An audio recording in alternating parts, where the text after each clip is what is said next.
ગાળી સાંભળેલી છે. ખાવાનું એમ નથી ખાધું. કોક વાર તો રાત્રે કે ભાઈ હું દૂધ પીને મને એક વાર તો ડાયરીના મારા પાના જોશો, એક પણ દિવસ છે ને મેં રાત્રે નથી જમ્યું.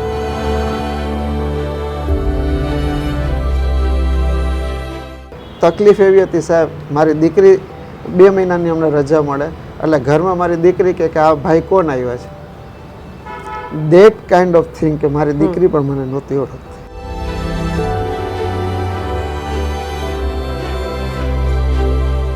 મારી બંને બેનને મેં જોયા છે.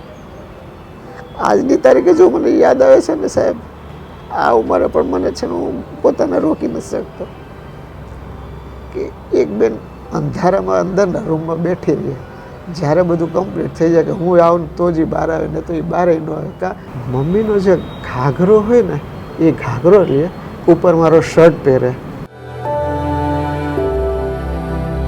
તો મિત્રો, સરે જે રીતે વાત કરી કે ભાઈ એક એવો સમય કે જ્યારે એક ભાઈ માટે ખૂબ મુશ્કેલ બની જતું હોય છે, બેનના કપડાં ન હોવા, એક પિતાનો ધંધો છે તે બરબાદ થઈ જવો, મિત્રોનો સાથ છોડી દો, ખાવા માટે સાહેબે જે રીતે વાત કરી કે એમના મિત્રના મોટા ભાઈએ કીધું એટલે એક ટકનું જે ખાવાનું મળતું હતું એ પણ બંધ થઈ ગયું.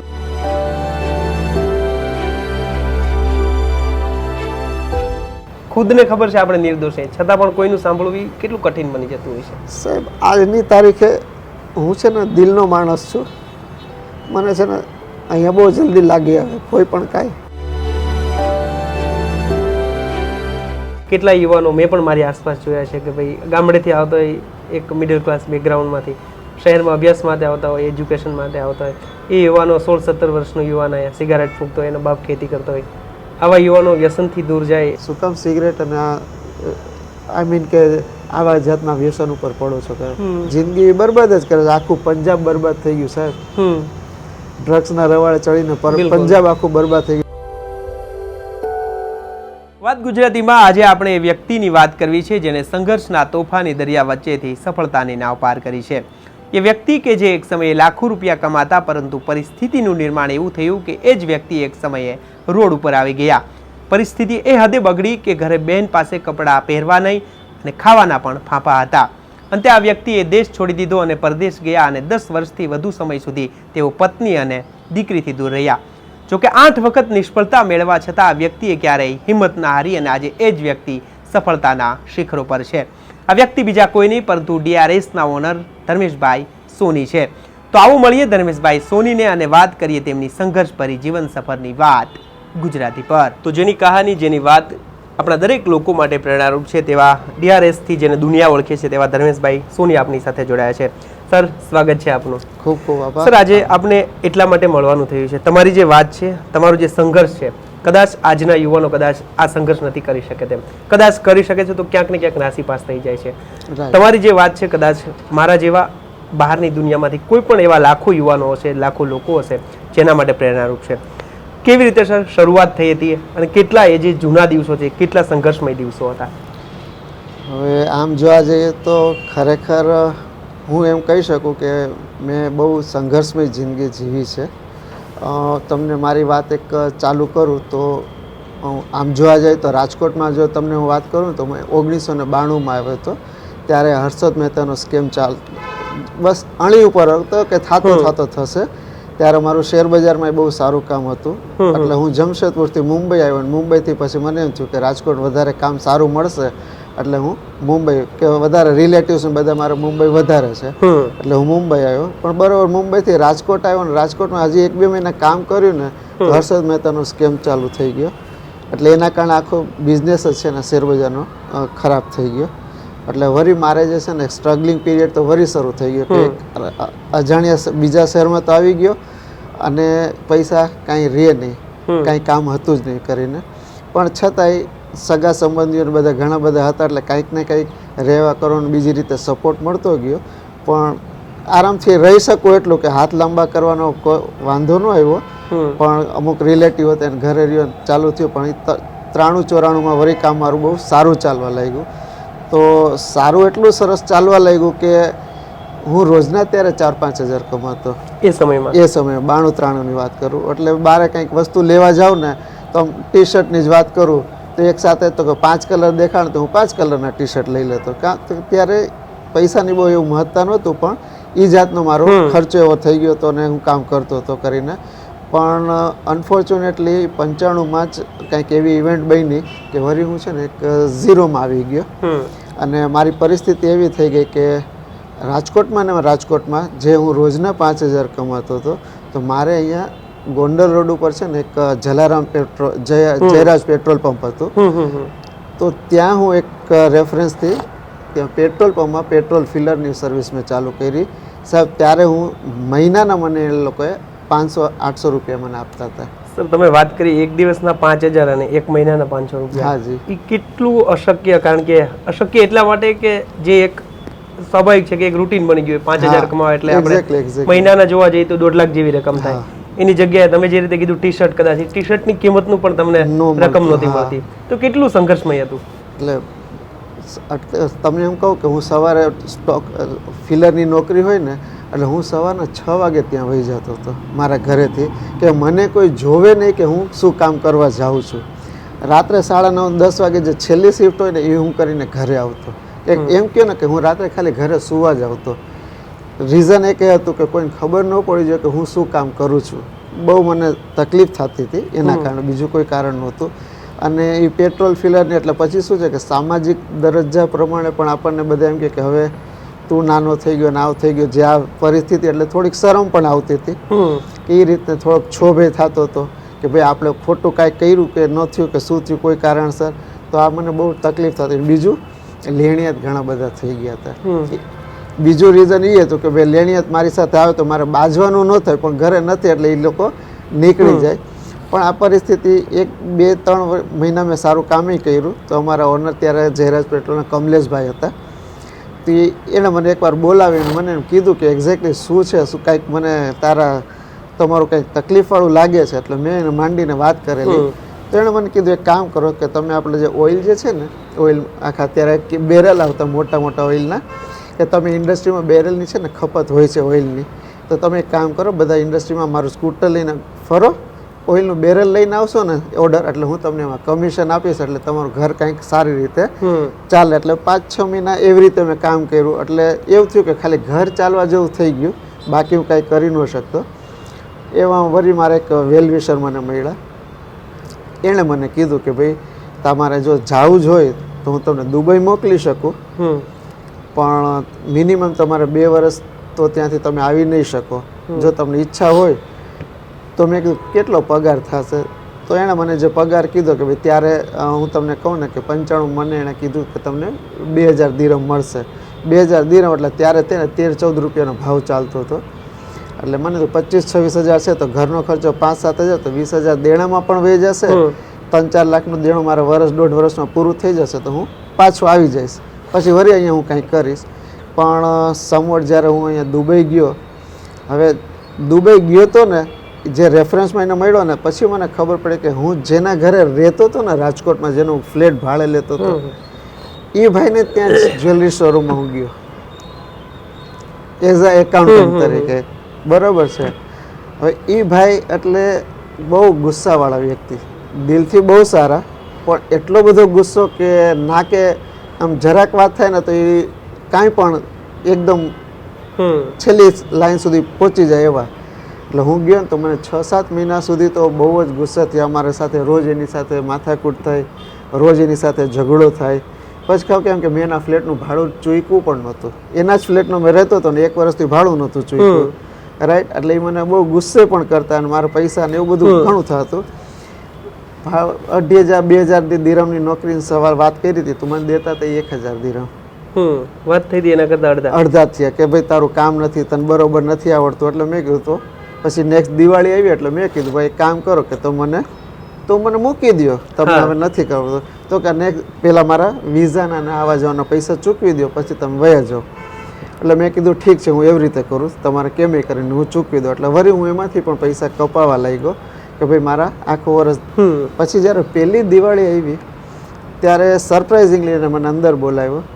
એટલે મને કે ધર્મેશભાઈ કેટલા શું છે, જવાની રજા છે ને?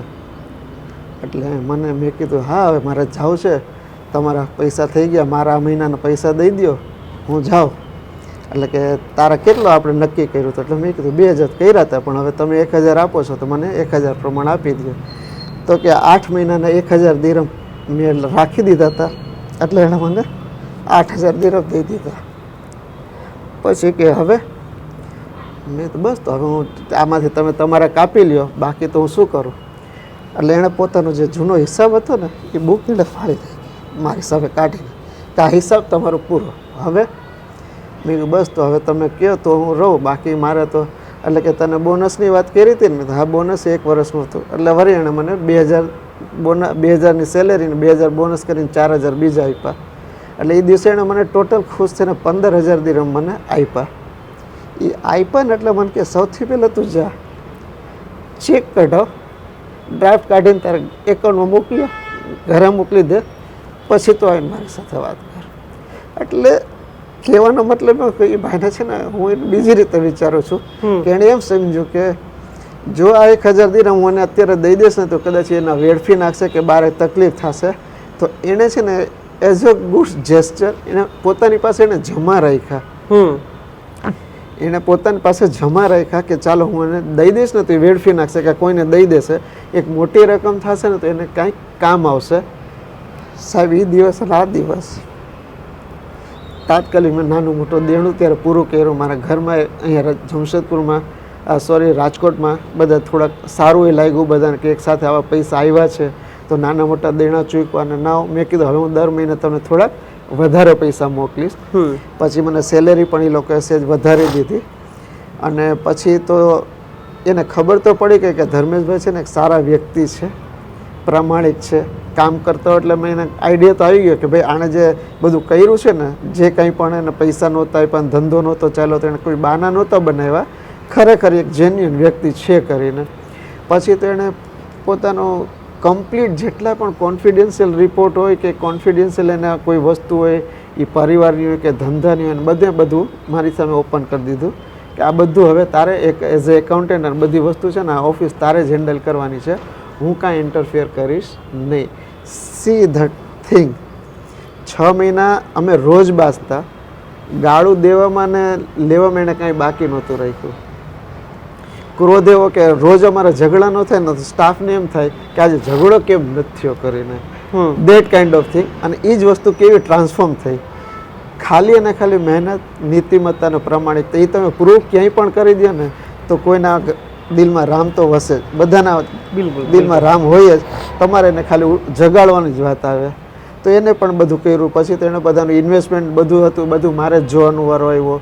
ઇવન બધાના પેમેન્ટ જે દેવાના હોય, ગોલ્ડના જ્વેલરીના, એ હું ડિસાઈડ કરું ને તો થાય. હવે આ બધામાં ઘણીવાર તો અમારે એ ઝઘડા થતા કે સોનું પડ્યું હોય પણ છતાંય હું એમ કહું કે ભાઈ ઓલાને અઠવાડિયા પછી પેમેન્ટ દેવાનું છે ને તો હું એને અઠવાડિયા પછી દઈશ. મારી સાથે ઝઘડા થાય કે સોનું પડ્યું છે તો તું દઈ શું કામ નથી દેતો? મેં કીધું તમારું કામ નથી, મારું કામ છે, તમે વયા જાઓ. That kind of thing. તમે ઇન્ટરફિયર ન કરો તોય મારી સાથે ઝઘડા થાય. એ પછી મીઠા ઝઘડામાં થઈ ગયા કે આ હારાને કાંઈ ખબર નથી પડતી, મારું ખરા હું હવે કાલથી નહીં આવતો. ઘણી વાર એ દુકાને ન આવે, શોરૂમમાં, કે આ ધર્મેશ છે ને હું નહીં આવું, મને મારી રીતે નથી કરવા દેતો, પોતાની રીતે કરવા દે છે. તો આવા મીઠા ઝઘડા આમ તેમ. પછી બહુ સારી રીતે થયું કે એના ઘરમાં પણ એ પોતે બહાર જાય કે જમશેદપુર ઇન્ડિયા આવે ને એનું ફેમિલી, તો એની ઘરની ચાવી મારા પાસે હોય કે એ ઘરમાં હવે તારે રહેવાનું છે. તો હું 4-4, 5-5 મહિના, 3-3 મહિના એવા ઘણીવાર એ લોકો ઇન્ડિયા આવે ને તો હું એના ઘરમાં રહેતો. પછી તો એના ઘરેથી મને બહુ પ્રેમ મળ્યો. બરાબર. આજની તારીખે કદાચ હું એમ કહું ને કે ભાઈ મારે એના હવે વસ્તુ એવી થઈ ગઈ એના સાથેના મારા રિલેશન કે હું જ્યારે દુબઈથી અહીંયા ઇન્ડિયા પણ આવ્યો ને મારે પૈસાની જરૂર હતી ને તો મને 20 મિનિટે કીધું મુંબઈ તું જા ને તું પૈસા લઈ લે આ જગ્યાથી. That kind of relation. અને અત્યારે પણ છે. ફોર્ચ્યુનેટલી અત્યારે એક સારો એવો મોટો પોર્ટફોલિયો રોકાણ પણ મારી પાસે એનું જ છે કરીને. પણ આવી રીતે મારી સ્થિતિ હતી ત્યાં આગળ. પછી આવી રીતે વાત આગળ વધતા કરતો 2000 સુધી પછી થયું એટલે મને એમ થયું કે ભાઈ હવે મારે ઇન્ડિયામાં હવે જાવું છે. આટલા વર્ષથી ફેમિલી સાથે નહોતો રહ્યો કેમ કે મારા લગ્ન થયા ને તાત્કાલિક હું લગભગ 9-10 મહિના પછી સીધો આવી ગયો તો દુબઈ. લગ્ન બાદ તમે દુબઈ જ હતા? 94ના એન્ડમાં મારા લગ્ન થયા, 94ના એન્ડમાં. અને મેં જે તમને વાત કરી કે હું 95ના જુલાઈ ઓગસ્ટમાં હું નીકળી ગયો હતો, આવી ગયો હતો આ બાજુ. હવે તમે માનશો એ દરમિયાન મારી દીકરી જ્યારે હું દુબઈ માટે નીકળો ને ત્યારે મારી દીકરી ખાલી 2 મહિનાની જ હતી. હું એને મૂકીને આવી ગયો હતો. પછી હું 2 વર્ષ પછી આવ્યો. રાઈટ, દર 2 વર્ષે આવવાનું થતું. તો તકલીફ એવી હતી સાહેબ, મારી દીકરી 2 મહિનાની અમને રજા મળે એટલે ઘરમાં મારી દીકરી કે આ ભાઈ કોણ આવ્યા છે, દેટ કાઇન્ડ ઓફ થિંગ કે મારી દીકરી પણ મને નહોતી ઓળખતી. 2 મહિના પછી વળી વયું જાઉં થાય. આમ કરતાં કરતાં 9 વર્ષની અંદર હું ખાલી 3 વાર જ મારા ઘરે આવ્યો હતો, 3 થી 4 વાર. રાઈટ, એટલે દીકરી મોટી થતી ગઈ, બરોબર છે. એટલે મેં ક્યારે એનું નાનપણ નથી જોયું મારી દીકરીનું. જ્યારે દીકરી લગભગ 6-7માં આવી પછી હું જ્યારે અહીંયા આગળ આવ્યો દુબઈથી, ત્યારે અમે લોકો ઇન્ટરેક્ટ થયા છે. પણ આવું ચાર ઠીક છે. પછી વળી 2000માં હું પાછો આવી ગયો અહીંયા રાજકોટ. એટલે મને એમ થયું કે ઘર લઈ લે રહેવા માટે. તો વળી લેવા માટે મારે લોન લેવી પડી. તો મેં વળી દુબઈ નીતિનભાઈને કીધું મારે ઘર લેવું છે તો તમે પૈસા મોકલો. તો તાત્કાલિક પૈસા મોકલી દીધા, મેં ઘરે લઈ લીધું. પણ વળી મારે લોન ચૂકવવા માટે હું વળી દુબઈ પાછો વયો ગયો કે હું એના પૈસા દઈ દઉં ને પછી હું પાછો આવી જાઉં એટલે મારે કોઈ દેણું રહે નહીં. સર, પાછું તમે કીધું ફરી દુબઈ ગયા, એ કેટલું હાર્ડ હતું? કારણ કે તમે વાત કરી તમારા પત્ની એનું હોય હોવું, આપણે ડોટર હતા એમનું મળવાનું ન થયું, એમનું બાળપણ ન જોવું, ફરી એ પરિવારને છોડી ફરી પૈસા માટે પરદેશ જવું, ખાલી પૈસા માટે. તકલીફ કેવી હતી તમે વિચાર કરો. મારી દીકરીને એમ થયું કે હવે વળી હું રહીશ અહીંયા, ઘર લઈ લીધું તો બધાને એમ થાય કે હવે પોતાનું જ છે બધું છે. પણ વળી એ સવાલ એ થયો કે મારે કોઈ માટે દેણું તો રાખવું નહોતું. બરાબર, હું એને પૈસા કેવી રીતે દઉં? અહીંયા હું 2-5 હજારની સર્વિસ કરીને પૈસા ન દઈ શકું. ત્યાં જો હું જાઉં તો મને એનું છે ને ત્યાંની કરન્સી મોટી હોય એટલે આપણું કામ વધારે જલ્દી થઈ જાય. એટલે મેં કીધું વધુમાં વધુ 1.5 થી 2 વર્ષ લાગશે ને તો હું 1 વર્ષ 1.5 વર્ષમાં એને પૈસા ચૂકવી દઈશ. 6 મહિનામાં મારી સેવિંગ થઈ જશે ને તો હું 2 વર્ષમાં પાછો આવીને વળી મારો ધંધો શરૂ કરી શકીશ. એ થિંકિંગથી હું વળી પાછો દુબઈ ગયો. નો ડાઉટ એ લોકોને મેં કીધું કે હું હવે વર્ષે આવી જઈશ 2 વર્ષમાં. હવે મારી પોતાની કેપેસિટી છે એટલે હું આવી જઈશ. પણ ફોર્ચ્યુનેટલી હું 2002માં પછી બીજો 2004માં જ આવ્યો એવી રીતે. એટલે 2002માં મેં બધું દેણું ચૂકવી દીધું.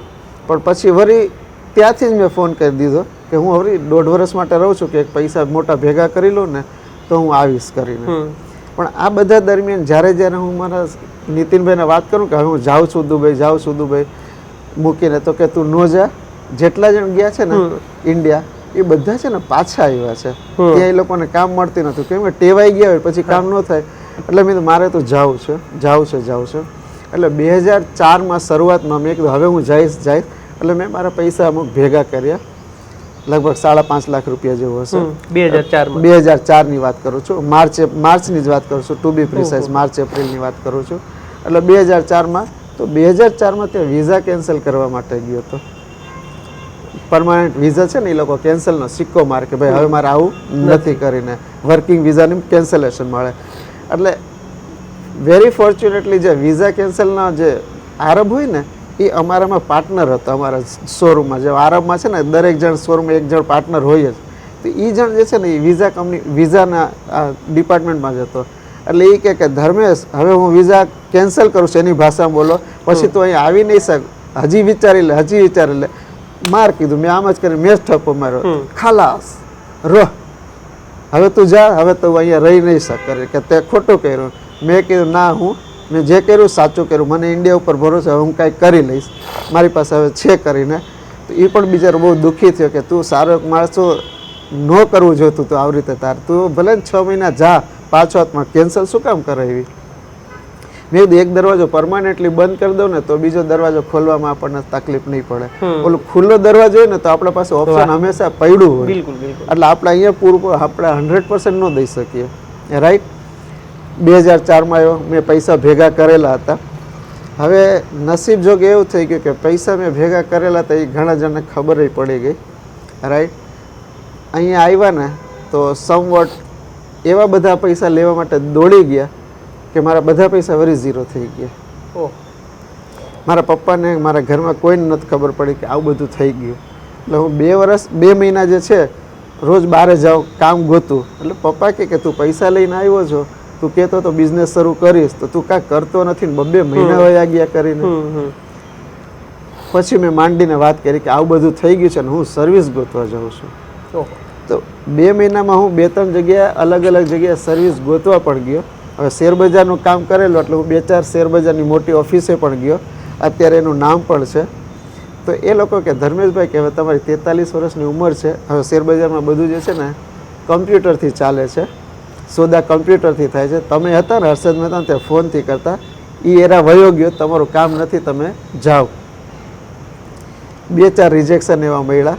પછી મેં કીધું પૈસા છે નહીં, રિજેક્શન છે, બરાબર, તો મફતમાં ધંધો શું થાય? તો મને શેરબજારનું નોલેજ હતું એટલે મેં કીધું આપણે એડવાઇસ દેવાનું કામ કરીએ કન્સલ્ટન્ટ તરીકે.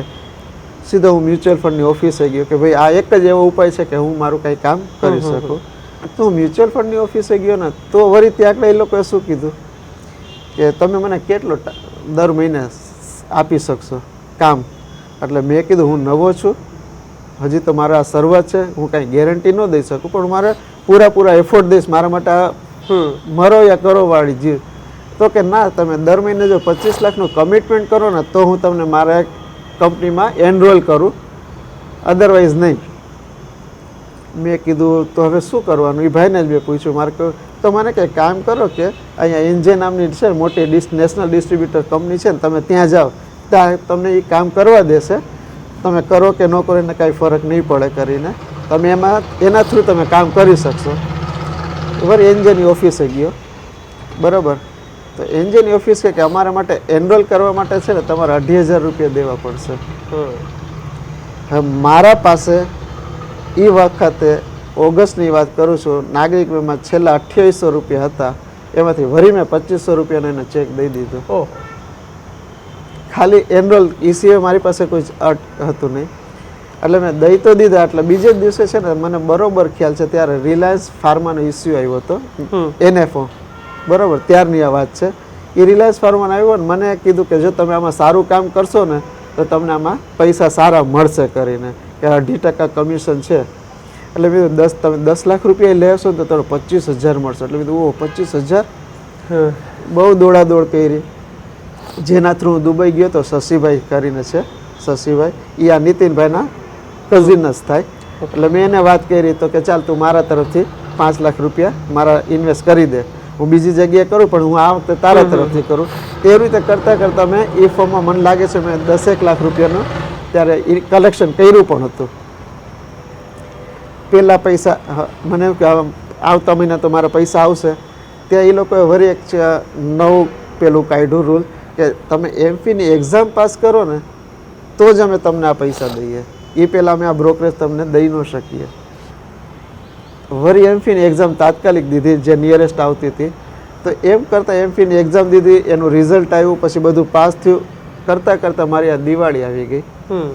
અને દિવાળી આવી ને ત્યારે ઓલા લોકોએ જે મને વાત કરી ત્યાં બધો ખર્ચો બધ કરતા મારા હાથમાં જે પૈસા આવ્યા ને ત્યારે એ પહેલી દિવાળીએ મને ખબર છે મારા એકાઉન્ટમાં 8,500 રૂપિયા હતા.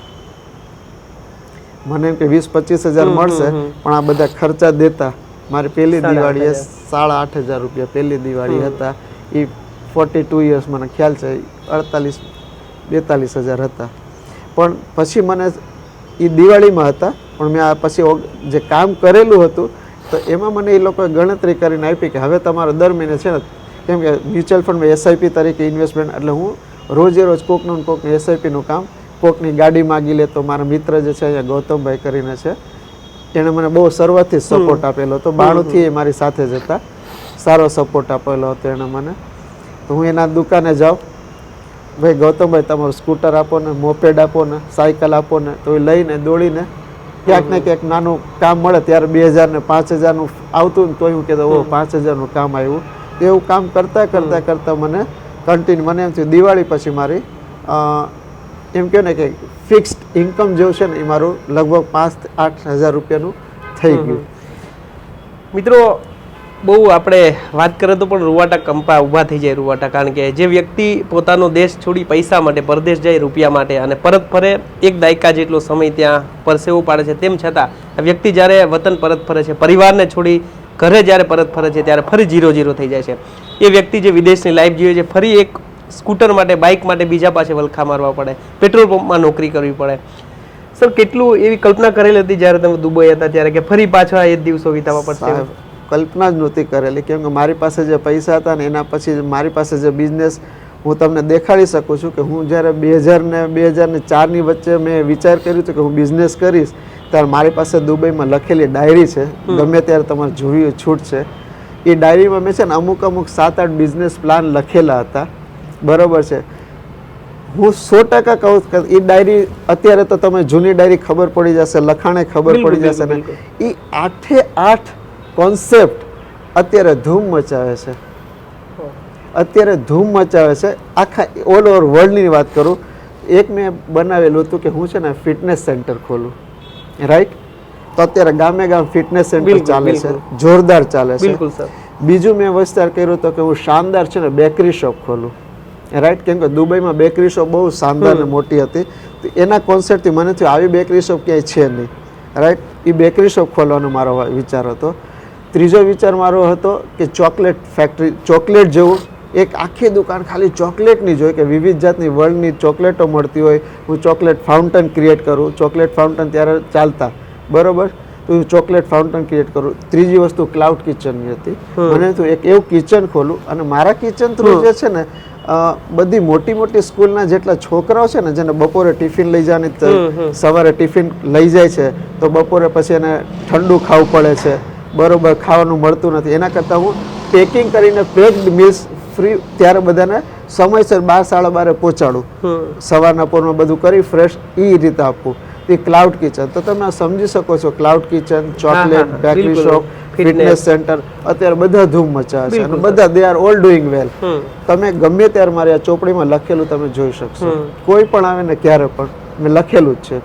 ઇવન મેં દુબઈમાં કેવી રીતે દિવસો પસાર કરેલા હતા ને સાહેબ, મને ખબર છે કે 2000માં ઇન્ડિયાની સ્થિતિ કેવી હતી, ત્યાં પોલિટિકલ સિનારીઓ કેવો હતો, વર્લ્ડનો પોલિટિકલ સિનારીઓ કેવો હતો, અને એ દિવસે મારો કેવો દિવસ ગુજર્યો હતો, મેં શું તકલીફ ફેસ કરેલી હતી, મારા શેઠે મને કેવી ગાળું આપેલી હતી, મેં એ દિવસે શું ખાધું હતું, મેં કેવી રીતે બનાવ્યું હતું, મેં ક્યારે સૂતો, એ ફૂલ ડિટેલ્સ 2 વર્ષની ડાયરી મેં લખીને રાખી છે સાહેબ. ઘણી વાર તો અત્યારે હું વાંચું છું ને તો મને એમ થાય છે કે મેં આવી ગાળી સાંભળેલી છે. ખાવાનું એમ નથી ખાધું, કોકો વાર તો રાત્રે કે ભાઈ હું દૂધ પીને મને એક વાર તો ડાયરીના મારા પાના જોશો, એક પણ દિવસ છે ને મેં રાત્રે નથી જમ્યો, ખાલી હું દૂધ પીને સૂતો છું 7 વર્ષ સાહેબ. સર, તમે જે રીતે વાત કરી કેટલું મુશ્કેલ હોય છે, અંદરથી એક તોફાન હોવું, પૈસા માટેની પરિસ્થિતિ એવી જન્મ થતી હોય, તેમ છતાં પણ નીતિ ન છોડવી, પ્રામાણિકતા ન છોડવી, નિષ્ઠાવાન થઈ રહેવું, અને તમારો આપનો ખુદનો વાંક ન હોવો છતાં સામેવાળી વ્યક્તિનું ખુદને ખબર છે આપણે નિર્દોષ છે, છતાં પણ કોઈનું સાંભળવું કેટલું કઠિન બની જતું હોય છે સાહેબ. આજની તારીખે હું છે ને દિલનો માણસ છું, મને છે ને અહીંયા બહુ જલ્દી લાગી આવે કોઈ પણ કાંઈ, ભલે કદાચ તમારી એ કહેવાની દાનત ન હોય, પણ હું છે ને કોઈ વસ્તુ મને તાત્કાલિક દિલમાં લાગી આવે છે. એટલે આવા કોઈ પણ અનુભવ થાય છે ને તો મને એમ લાગે છે કદાચ આ જ કારણ હશે કે માણસોને નીતિ આટલે જે મારે નીતિ મૂકવાનું મને છે, કોક તો મારું કદર ક્યારેક તો કરશે ને, આજ ને તો કાલે. આજની તારીખે જ્યારે વોટ્સએપ શરૂ થયું ને સાહેબ, ત્યારે મારું સ્ટેટસ એ જ છે, ઓનેસ્ટી પેસ સુનર ઓર લેટર. આજની તારીખે મારી સ્ટેટસ લાઈન બદલી નથી, મેં બદલાવી પણ નથી. કેમ કે મને જે કંઈ કામ પણ મળે છે ને, હું એમ નથી કહેતો કે અત્યારે હું જે કંઈ પણ છું ને એ હું મારી સોલિડ મારું નોલેજ છે, એક્સપર્ટીઝ છે, મારે જેવા અહીંયા 1000 જણ રાજકોટમાં છે, છતાંય હું અત્યારે આ લેવલ ઉપર આવી ગયો છું, મારું કામ સારું છે. તો એ શું કામ? એક નીતિમત્તા, પ્રામાણિકતા, જેને એમ કે ને પૂરેપૂરી મહેનત અને ઈમાનદારી, આ 4-5 વસ્તુ સાહેબ હું એમ કહું છું કે હું અત્યારે એમ કહી શકું કે કદાચ એકવાર છે ને ભગવાનને પણ મારા નામના સમ ખાવા પડે ઈમાનદારી માટે, એકવાર હું કહી શકું એને. હું ક્યારેય પણ બેઈમાની કરીને કોઈના પણ પૈસા, આજે તમે મને અચાનક આવીને કહી દઉં ધર્મેશભાઈ તમે મારા પાસેથી 500 રૂપિયા ઉધારવાલા દિવસે લીધેલા હતા, લે ભાઈ તારા 500, જો તું રાજી થતો ને તો લઈ જા. હું ક્યારેય એમ તમને ક્યારેય નહીં કહું મેં કયા દિવસે, મને તો હું તમને ઓળખતોય નથી. તો આ સ્થિતિ જ મને એમ થાય જો પૈસાથી કંઈક સંબંધ સુધરી જતો હોય ને તો તું પૈસા લઈ લે પણ સંબંધ બગાડતો નહીં. આજની તારીખે મારી પાસે એવું ઘણા બધા એવા કિસ્સા પણ છે કે ખાલી સંબંધ સાચવવા માટે મેં પૈસામાં જતા કર્યા છે. ભગવાનની દયા છે અત્યારે કદાચ કોઈ 2-5 લાખ રૂપિયા માગે, ઘણા જણા માગેલા પણ છે, બી દીધેલા છે. કોઈ પાસેથી હું માગવા હજી સુધી નથી ગયો. અત્યારે મારા ધંધામાં અત્યારે ઘણા જણા ઇન્વેસ્ટર આવતા હોય છે, ઇમરજન્સીમાં 25,000 50,000 લાખની જરૂર હોય છે, તો સાહેબ કે તમારો પોર્ટફોલિયો મારે વિડ્રો કરવા છે. હું મારા લિક્વિડ ફંડમાં મારા પૈસા એને દઈ દઉં છું કે આ 2 મહિનાની અંદર તું મને પૈસા દઈ દેજે, આ તારો પોર્ટફોલિયો ન તોડ. તો આવું સાહેબ કોઈ નથી કરતા રાજકોટમાં. આજે તમે 1 લાખ લેવા જાવ, હું કહું તને 1 લાખ દઈ દઉં છું, 3 મહિના પછી તું મને વગર વ્યાજે પાછા આપજે. આપણો આ પોર્ટફોલિયો તોડવો નથી, કેમ એકવાર તૂટી જશે ને તો વળી બચત નહીં થાય. તો સાહેબ એમાં પણ મેં ઇમરજન્સી ફંડમાં હંમેશા 3-4 લાખ રૂપિયા રાખેલા હોય કે કોઈ પણ માણસ આવે ને તો ભાઈ ઠીક છે, તું કાલે મારાથી પૈસા લઈ જજે, તારો પોર્ટફોલિયો નથી તોડવો. એવા ઘણાને દીધેલા છે. હું તમે કહો તો 5-15 જણ ઊભા પણ રાખી શકું, બરોબર. ઘણાના એમાંથી પૈસા આવ્યા પણ નથી, નો ડાઉટ ઘણાના આવી પણ ગયા છે, પણ એનો મતલબ એમ મેં કોઈ દી નથી ધાર્યું કે હવે હું આ કામ બંધ કરી દઈશ. ક્યારેક કોઈની પરિસ્થિતિ કેવી હોય ને મેં ભોગવેલી છે, એટલે હું છે ને ક્યારેય કોઈની પાસે પૈસાની ઉઘરાણી કરતો જ નથી, કેમ ભોગવેલું છે. કદાચ ઘણા એવા ઇન્સિડન્ટ બને તો એના એવી કઈ પરિસ્થિતિ છે મને બહુ ન ખબર હોય. ઓકે, નાની રકમ છે, મારું અટકતું નથી ને, એનું ચાલે છે તો ચાલવા દો, પણ ક્યારેય ઉઘરાણી એ બધું કંઈ કર્યું નથી કર્યું. This is the way. Sir, અત્યારે આપણે જે દુનિયામાં જીવીએ છીએ, આપણે સૌ કોઈ જાણીએ છીએ કે ભાઈ અત્યારે નિષ્ઠાનો કદાચ દુકાળ પડ્યો છે, ઈમાનદારીનો દુષ્કાળ પડ્યો છે. એ પરિસ્થિતિ વચ્ચે આપણે જીવીએ છીએ. ખાસ અત્યારની યુવા પેઢી કદાચ આવી પરિસ્થિતિઓને કદાચ સહન નથી કરી શકે તેમ, કદાચ શોર્ટકટ રસ્તો અપનાવે. તમે જે પરિસ્થિતિ જે રીતે વાત કરી કે ભાઈ કદાચ આપણે જોઈએ તો 2 દાયકા જેટલો સમય આવી રીતે કાઢી નાખ્યો, રસ્તા પર, રોડ પર, એવી રીતે, છતાં પણ નિષ્ઠા ન છોડવી અને કાંઈ પણ કાર્ય સાચું કરવું છતાં પણ એમાં નિષ્ફળ જવું, ત્યારે આસપાસની દુનિયા કેવી રીતે જોતી હોય છે સાહેબ? કોઈ વાત નથી કરવા માગતું, કોઈ ઘરે આપણે આવે નહીં, બરોબર છે. મળે રસ્તામાં તો કોઈ જય શ્રી કૃષ્ણ ન કરે, હાથ વેવ પણ ન કરે કે વળી આ હું એને ઊભો રાખીશ કાંઈક માંગશે તો. એવી ભયંકર તકલીફ. એમ જેમ કે આપણને સમાજ પછી છે ને, જો જે નિયરડિયર સમાજ હોય ને, એકવાર તો આપણને આમ છેટો કરી જ દે. એ 100%ની વાત છે.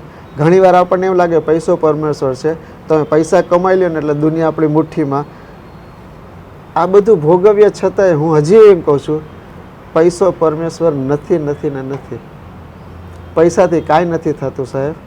તમારા પાસે સારા સંબંધ હોય, સારો સ્વભાવ હોય, જો તમારી નીતિમત્તા, માણસાની ઈમાનદારી હશે ને, તો આજને તો કાલે એક જણ કદર કરશે કરી.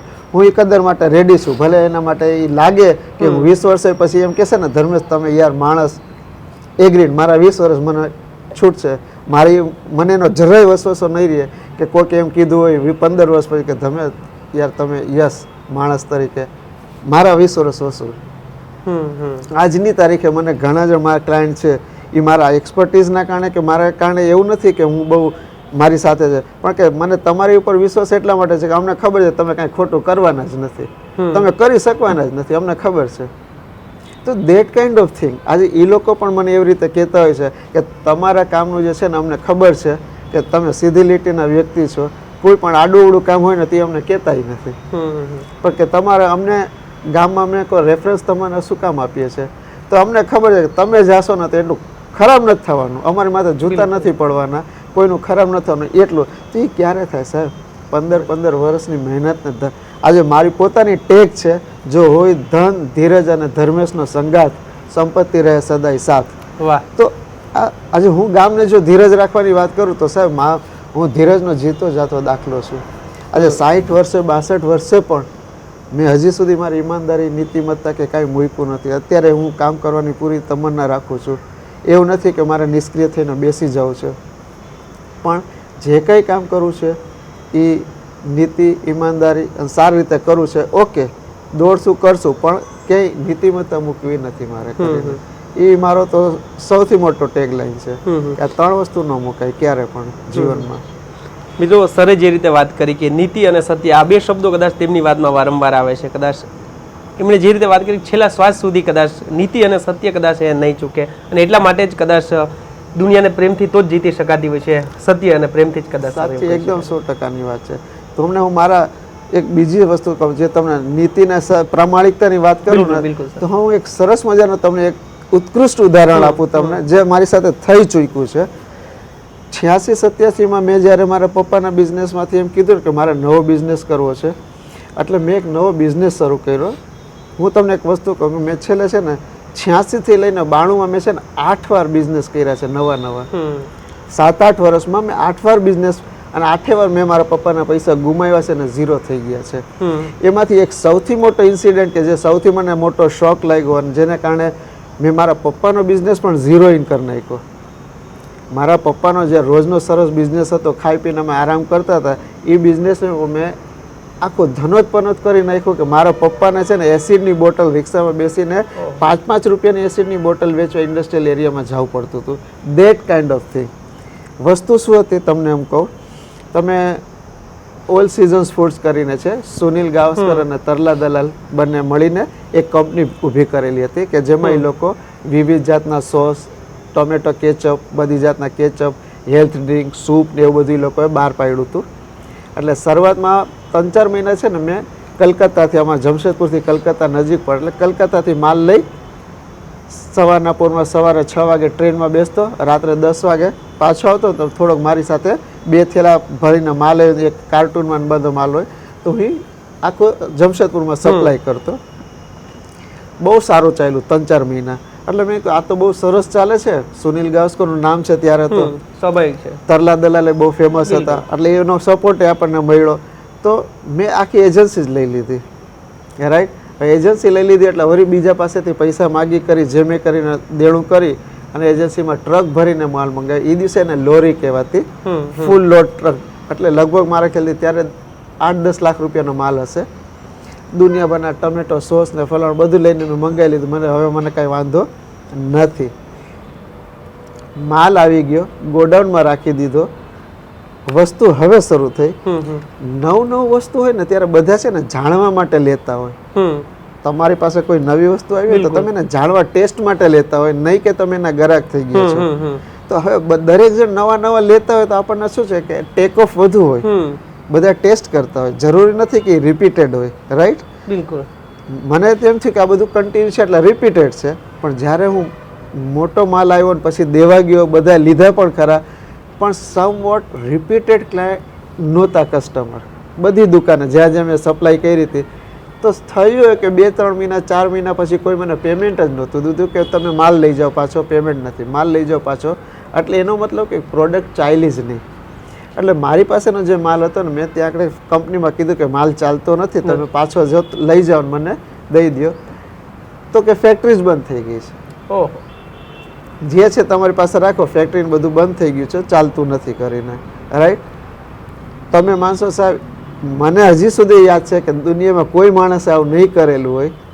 હું કાર્ટૂન 2-3 કાર્ટૂન રિક્ષામાં ભરી, 4 કાર્ટૂન રિક્ષામાં ભરી, રાત્રે 5-6 વાગે અંધારું થાય ને એટલે અમારે જમશેદપુરમાં નદી હતી, બરાબર, ખડકાઈ લિંક નદી એને કહેવાતી. એ નદીના કિનારે જતો, સોસના ઢાંકણ ખોલતો, બધો સોસ એમાં રેડી દેતો, બધી વસ્તુ એમાં ચટણી સોસ ને બધું હતું, સૂપના પેકેટ બધું એમાં ખાલી કરી દેતો. ખાલી બોટલ ત્યાં ધોઈ વરી પેકેટ કરીને બીજે દિવસે અમે લોકો ખાલી બોટલ વેચીને મેં એ લોસ મેં એવડો મોટો લીધો ને સાહેબ કે મને જિંદગી આખી યાદ રહેશે. એને મારું આખું ચેન્જ જ કરી નાખ્યું કે ભાઈ અમે લોકો ક્યાંય ના રહ્યા. પપ્પાનો ધંધો મેં ચોપટ કરી નાખ્યો, મારો પોતાનો લોસ કમ્પ્લીટ થઈ ગયો. હવે વસ્તુ શું થાય કે હવે જ્યારે કરું તો વરી કોઈક એક મિત્ર સાથે ભેગો મળીને વરી બીજો ધંધો કરું, વરી બીજો ને ફાઇનલ ધંધો કે જેણે મને મારા મિત્રને ખરાબ કરી નાખ્યું. એ હતો કમ્પ્યુટર સ્ટેશનરીનો ધંધો. આ 1900 હું તમને 88-89 ની વાત કરું છું. ત્યારે કમ્પ્યુટર સ્ટેશનરી આવતી, કન્ટિન્યુઅસ સ્ટેશનરી, બંને તરફ કાણા હોય ને કન્ટિન્યુઅસ સ્ટેશનરી હજી વપરાતી હોય છે. ત્યારે એ પહેલો મોટો કોન્ટ્રાક્ટ મેં ટિસ્કોમાંથી લીધો, ટાટા કંપનીમાંથી. એમાંથી એક ડિવિઝનમાંથી મને 2 ટ્રક ભરીને ઓર્ડર આવ્યા સાહેબ. કેટલો? 2 ટ્રક ભરીને. એટલે હું ને મારા મિત્ર તો જે છે ને એમ થઈ ગયું કે હાઈસ હવે આપણી જિંદગી બની ગઈ. 2 ટ્રકનો હવે બીજી એપાર્ટમેન્ટમાંથી, બીજા ડિવિઝનમાંથી કન્ટિન્યુઅસ આપણને ઓર્ડર આવશે પ્રિન્ટેડ. એટલે આપણું કામ ટાટા કંપનીમાં ક્લિયર થઈ ગયું. કોન્ટ્રાક્ટ મળી જાય ટાટા કંપનીનો એટલે આપણે નિરાશ થઈ જાય જિંદગી આખીની કે ભાઈ હવે કન્ટિન્યુ મળશે. સાહેબ નસીબ ત્યાંય ખરાબ. એ 2 ટ્રક જે ભાલ મળીને આવતા હતા એ રસ્તામાં છે ને જબલપુરથી અમે મંગાવ્યા હતા, તો વચ્ચે રસ્તામાં રાંચી થઈને આવે. હવે એ 2 દિવસ 3 દિવસ એવો જોરદાર વરસાદ આવ્યો તો રાંચી જે છે ને એકચ્યુઅલી પહાડી રસ્તો છે, તો એમાં અમારી ટ્રક બંને છે ને ઉલટી પલટી ખાઈ ગઈ. ભર વરસાદમાં ટ્રક બંને મારી પલટી થઈ ગઈ. પલટી થઈ ગઈ ને આખો સ્ટેશનરીનો માલ વરસાદમાં પલળીને પૂરો થઈ ગયો. અઠવાડિયા 10 દિવસ પછી માંડ ટ્રકનો પત્તો લાગ્યો. અમે લોકો ત્યાં ગયા. ટ્રકવાળા અમને જેટલો માલ સારો હતો એટલો દઈ શક્યા. લગભગ અમને 25% માલ જ સારો એવો મળ્યો. એ માલ અમે લીધો. ભીંજાયેલો માલ હતો, પેટી પેક હતો. મેં અમારા આજુબાજુના જે પાડોશી હોય ને એમાં એક મોટું બિલ્ડિંગ હતું. એ ભાઈને કીધું કે મને આ માલ તમારી છત ઉપર સુકવવા દો, આખો સુકાઈ જશે ને હું લઈ લઈશ. એટલી મારા ઉપર ખાલી કૃપા દ્રષ્ટિ કરો, કરે કે કોઈ પોતાના રૂમ છત ઘરની છત ન આપે. બિલકુલ. તો એ છત ઉપર મેં માલ રાખ્યો. પછી જેમ જેમ એ માલ સુકાતો ગયો ને પછી બજારમાં તો કોઈ ટાટા કંપનીનો માલ હોય પ્રિન્ટ કરેલો એટલે કોઈ લે નહીં. એ માંડ કોમન નાના સ્ટેશનરી વાળા લોકોને વેચીને પરમિશન લઈને ટાટા ગ્રુપમાં જે મેનેજર તો કે બેચ દો, अब हम लोग को कोई काम नहीं है, आप बेच सकते हो. क्योंकि માંડ થોડા પૈસા ભેગા એમાં થયા. પણ એના કારણે મારા ઓલા જે ફ્રેન્ડ હતા એની સાથે અમારા રિલેશન ખરાબ થઈ ગયા. કેમ કે એના ફ્રેન્ડ જે હતા એના પપ્પા પાસે ટાટા કંપનીમાં કામ કરતા, સેલેરી પર્સન હોય એટલે એ લોકોને ત્યારે 2-3 લાખ રૂપિયાની નુકસાન એટલે બહુ મોટી કહેવાય. બરાબર. એ દિવસ અને આ દિવસ મારી પાસે એ પૈસા નહીં, મારા ફ્રેન્ડ લોકો પાસે હવે જવા જેવો તો હું રહ્યો નહીં. ફોર્ચ્યુનેટલી નાનપણનો કન્ટિન્યુ ફ્રેન્ડ હતો સાથે, એટલે શું છે એની હોટલ હતી. રાઈટ. એટલે મન થાય ને ત્યારે એમ થાય કે આપણે ખાવા પીવાનું જે હોય તો હું હોટલમાં સાંજે જાતો, કાઉન્ટરમાં કામ કરતો, જે કાંઈ ખાવાનું મળતું ને તો રાત્રે હું મારું ખાવાનું ત્યાં લઈ લેતો. મારા ઘરે તકલીફ તો હતી. ત્યાંથી હોટલનું રાતનું પેકિંગ કારણ ખાવાનું હું મારા ઘરે લઈને જતો. એ લગભગ 5-7 મહિના ચાલ્યું. બરાબર. એમાં મારા ફ્રેન્ડના जो મોટા ભાઈ છે ને એ કે યાર ये धर्मेश इस तरह से कितना कब तक चलेगा. एना नाना भाई ने कि तुम्हारा दोस्त ऐसा थोड़ी चलता है कि ये रोज यहाँ से खाना ले जाओ करो, ऐसा बोला नहीं आए करके. साहेब वरी दोस्ती बगड़े नहीं. એ દોસ્તારે મને એવા રોતે હૈયે કીધેલું છે ને કે ધર્મેશ સાહેબ જેને ત્યાં હું 8-9 વર્ષ સુધી રોજ સાંજે બેસતો ત્યારે હું ઓનર તરીકે તો મારા પપ્પાની દુકાન હતી આટલા રાજી ખુશી. એ જ દોસ્તાર કહી દે કે આજ કે બાદ બડે ભાઈને બોલ દે તું મત આના દુકાન में. સાહેબ કાપો ને તો લોહી ન નીકળે. નાનપણનો મિત્ર એને ખાલી ને મોટા ભાઈના કહેવાના કારણે મને કે દુકાનમાં મજા નહોતું. વરી એક નાનકડી નોકરી ગોઈતી સ્ટોક માર્કેટ. મને આવડતું હતું, નોલેજ હતું સ્ટોક માર્કેટનું, એટલે મેં સ્ટોક માર્કેટવાળાને ત્યાં નોકરી ગોઈતી. આ 90-91ની વાત છે.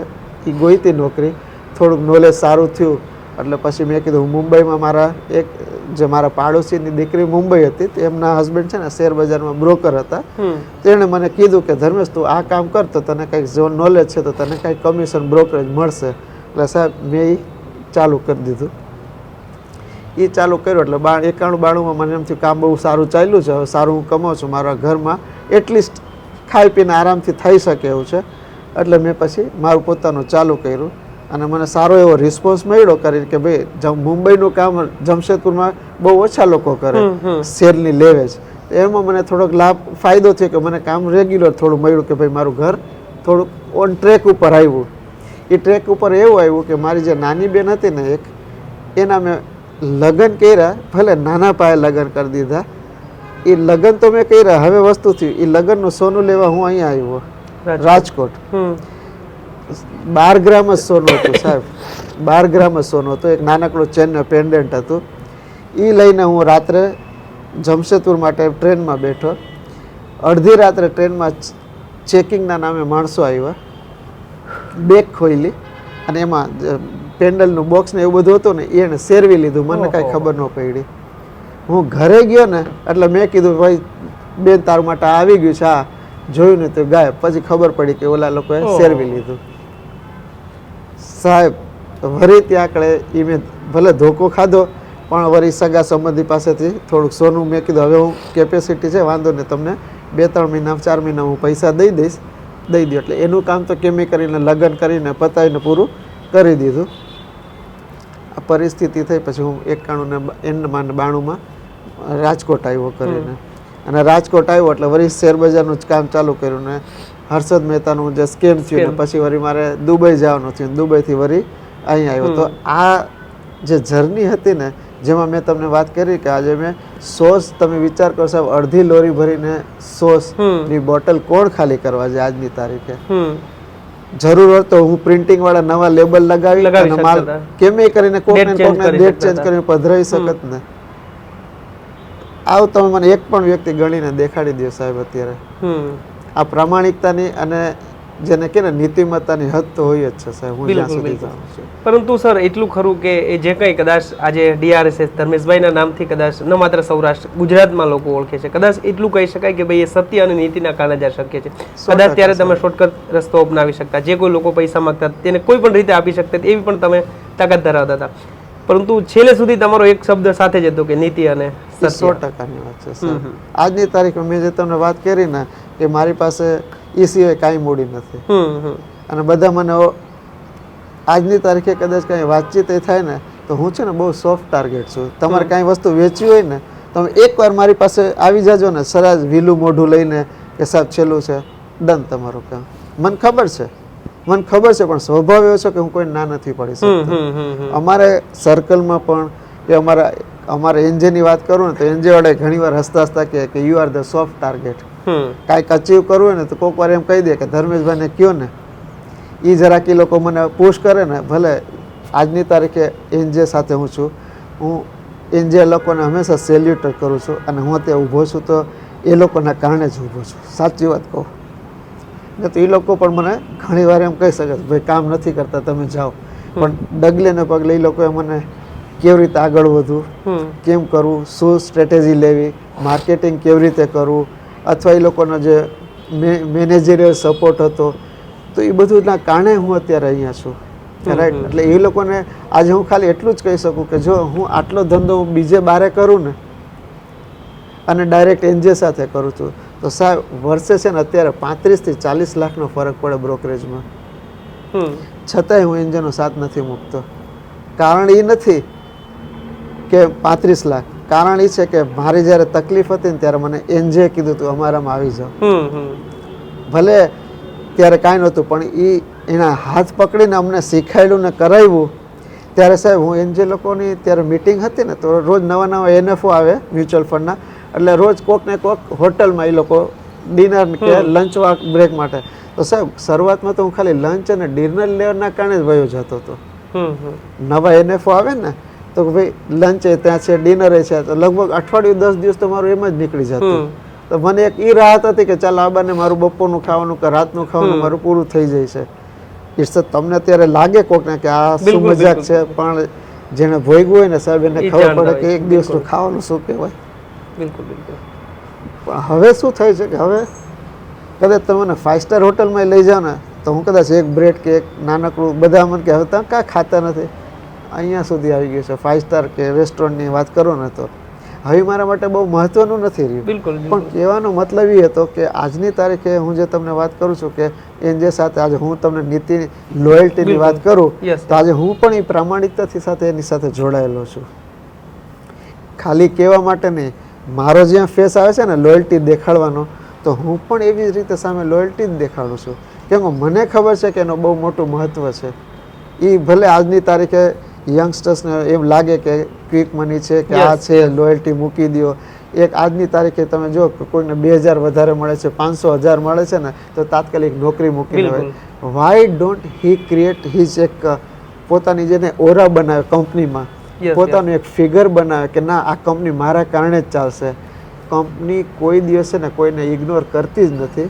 એ જોતી જ હોય છે કે કોણ માણસ કેવું કામ કરે છે. એને એક સાથે એ પછી એવી રીતે એને દઈ દે છે ને કંપની, ત્યારે એને રિયલાઇઝ થાય છે કે યસ કંપની પ્રૂવ, કંપનીએ મને બહુ સારી રીતે કર્યો. તમને એક લેટેસ્ટ જ વાત કહું, હમણાં 2-4 વર્ષ પહેલાં જ આપણે કંઈક ધીરુભાઈ અંબાણીને તમે સાંભળ્યું હશે.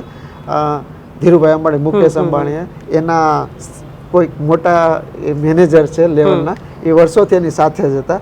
હજી હમણાં જ એને 1,500 કરોડનું આખું બિલ્ડિંગ આપ્યું. બહુ મને બધું નામ નથી ખબર, પણ 1,500 કરોડનું બિલ્ડિંગ આપ્યું, એને અમુક ESOPs આપ્યા. ને હવે 30 વર્ષથી કામ કરતા હતા, 25-30 વર્ષથી, ક્યારે એને કોઈ એઝ અ મેનેજર જે પગાર મળતો હતો, જે થતું હતું એ આવતું હતું, ક્યારેય એને એવી રીતે રિકોગ્નાઇઝ નથી કર્યા. ડુ યુ થિંક એને ક્યારે એમ વિચાર્યું હશે કે મને 1,500 કરોડનું બિલ્ડિંગ આપી દીધું હશે? તો મેનેજર લેવલને ખબર છે, ઓનરને ખબર છે કે કોણ ડેડિકેટેડ છે, મારે એને રિવોર્ડ દેવાનો છે, તો એ તમારું કામ ક્યારેય છે ને ખોટું થતું નથી.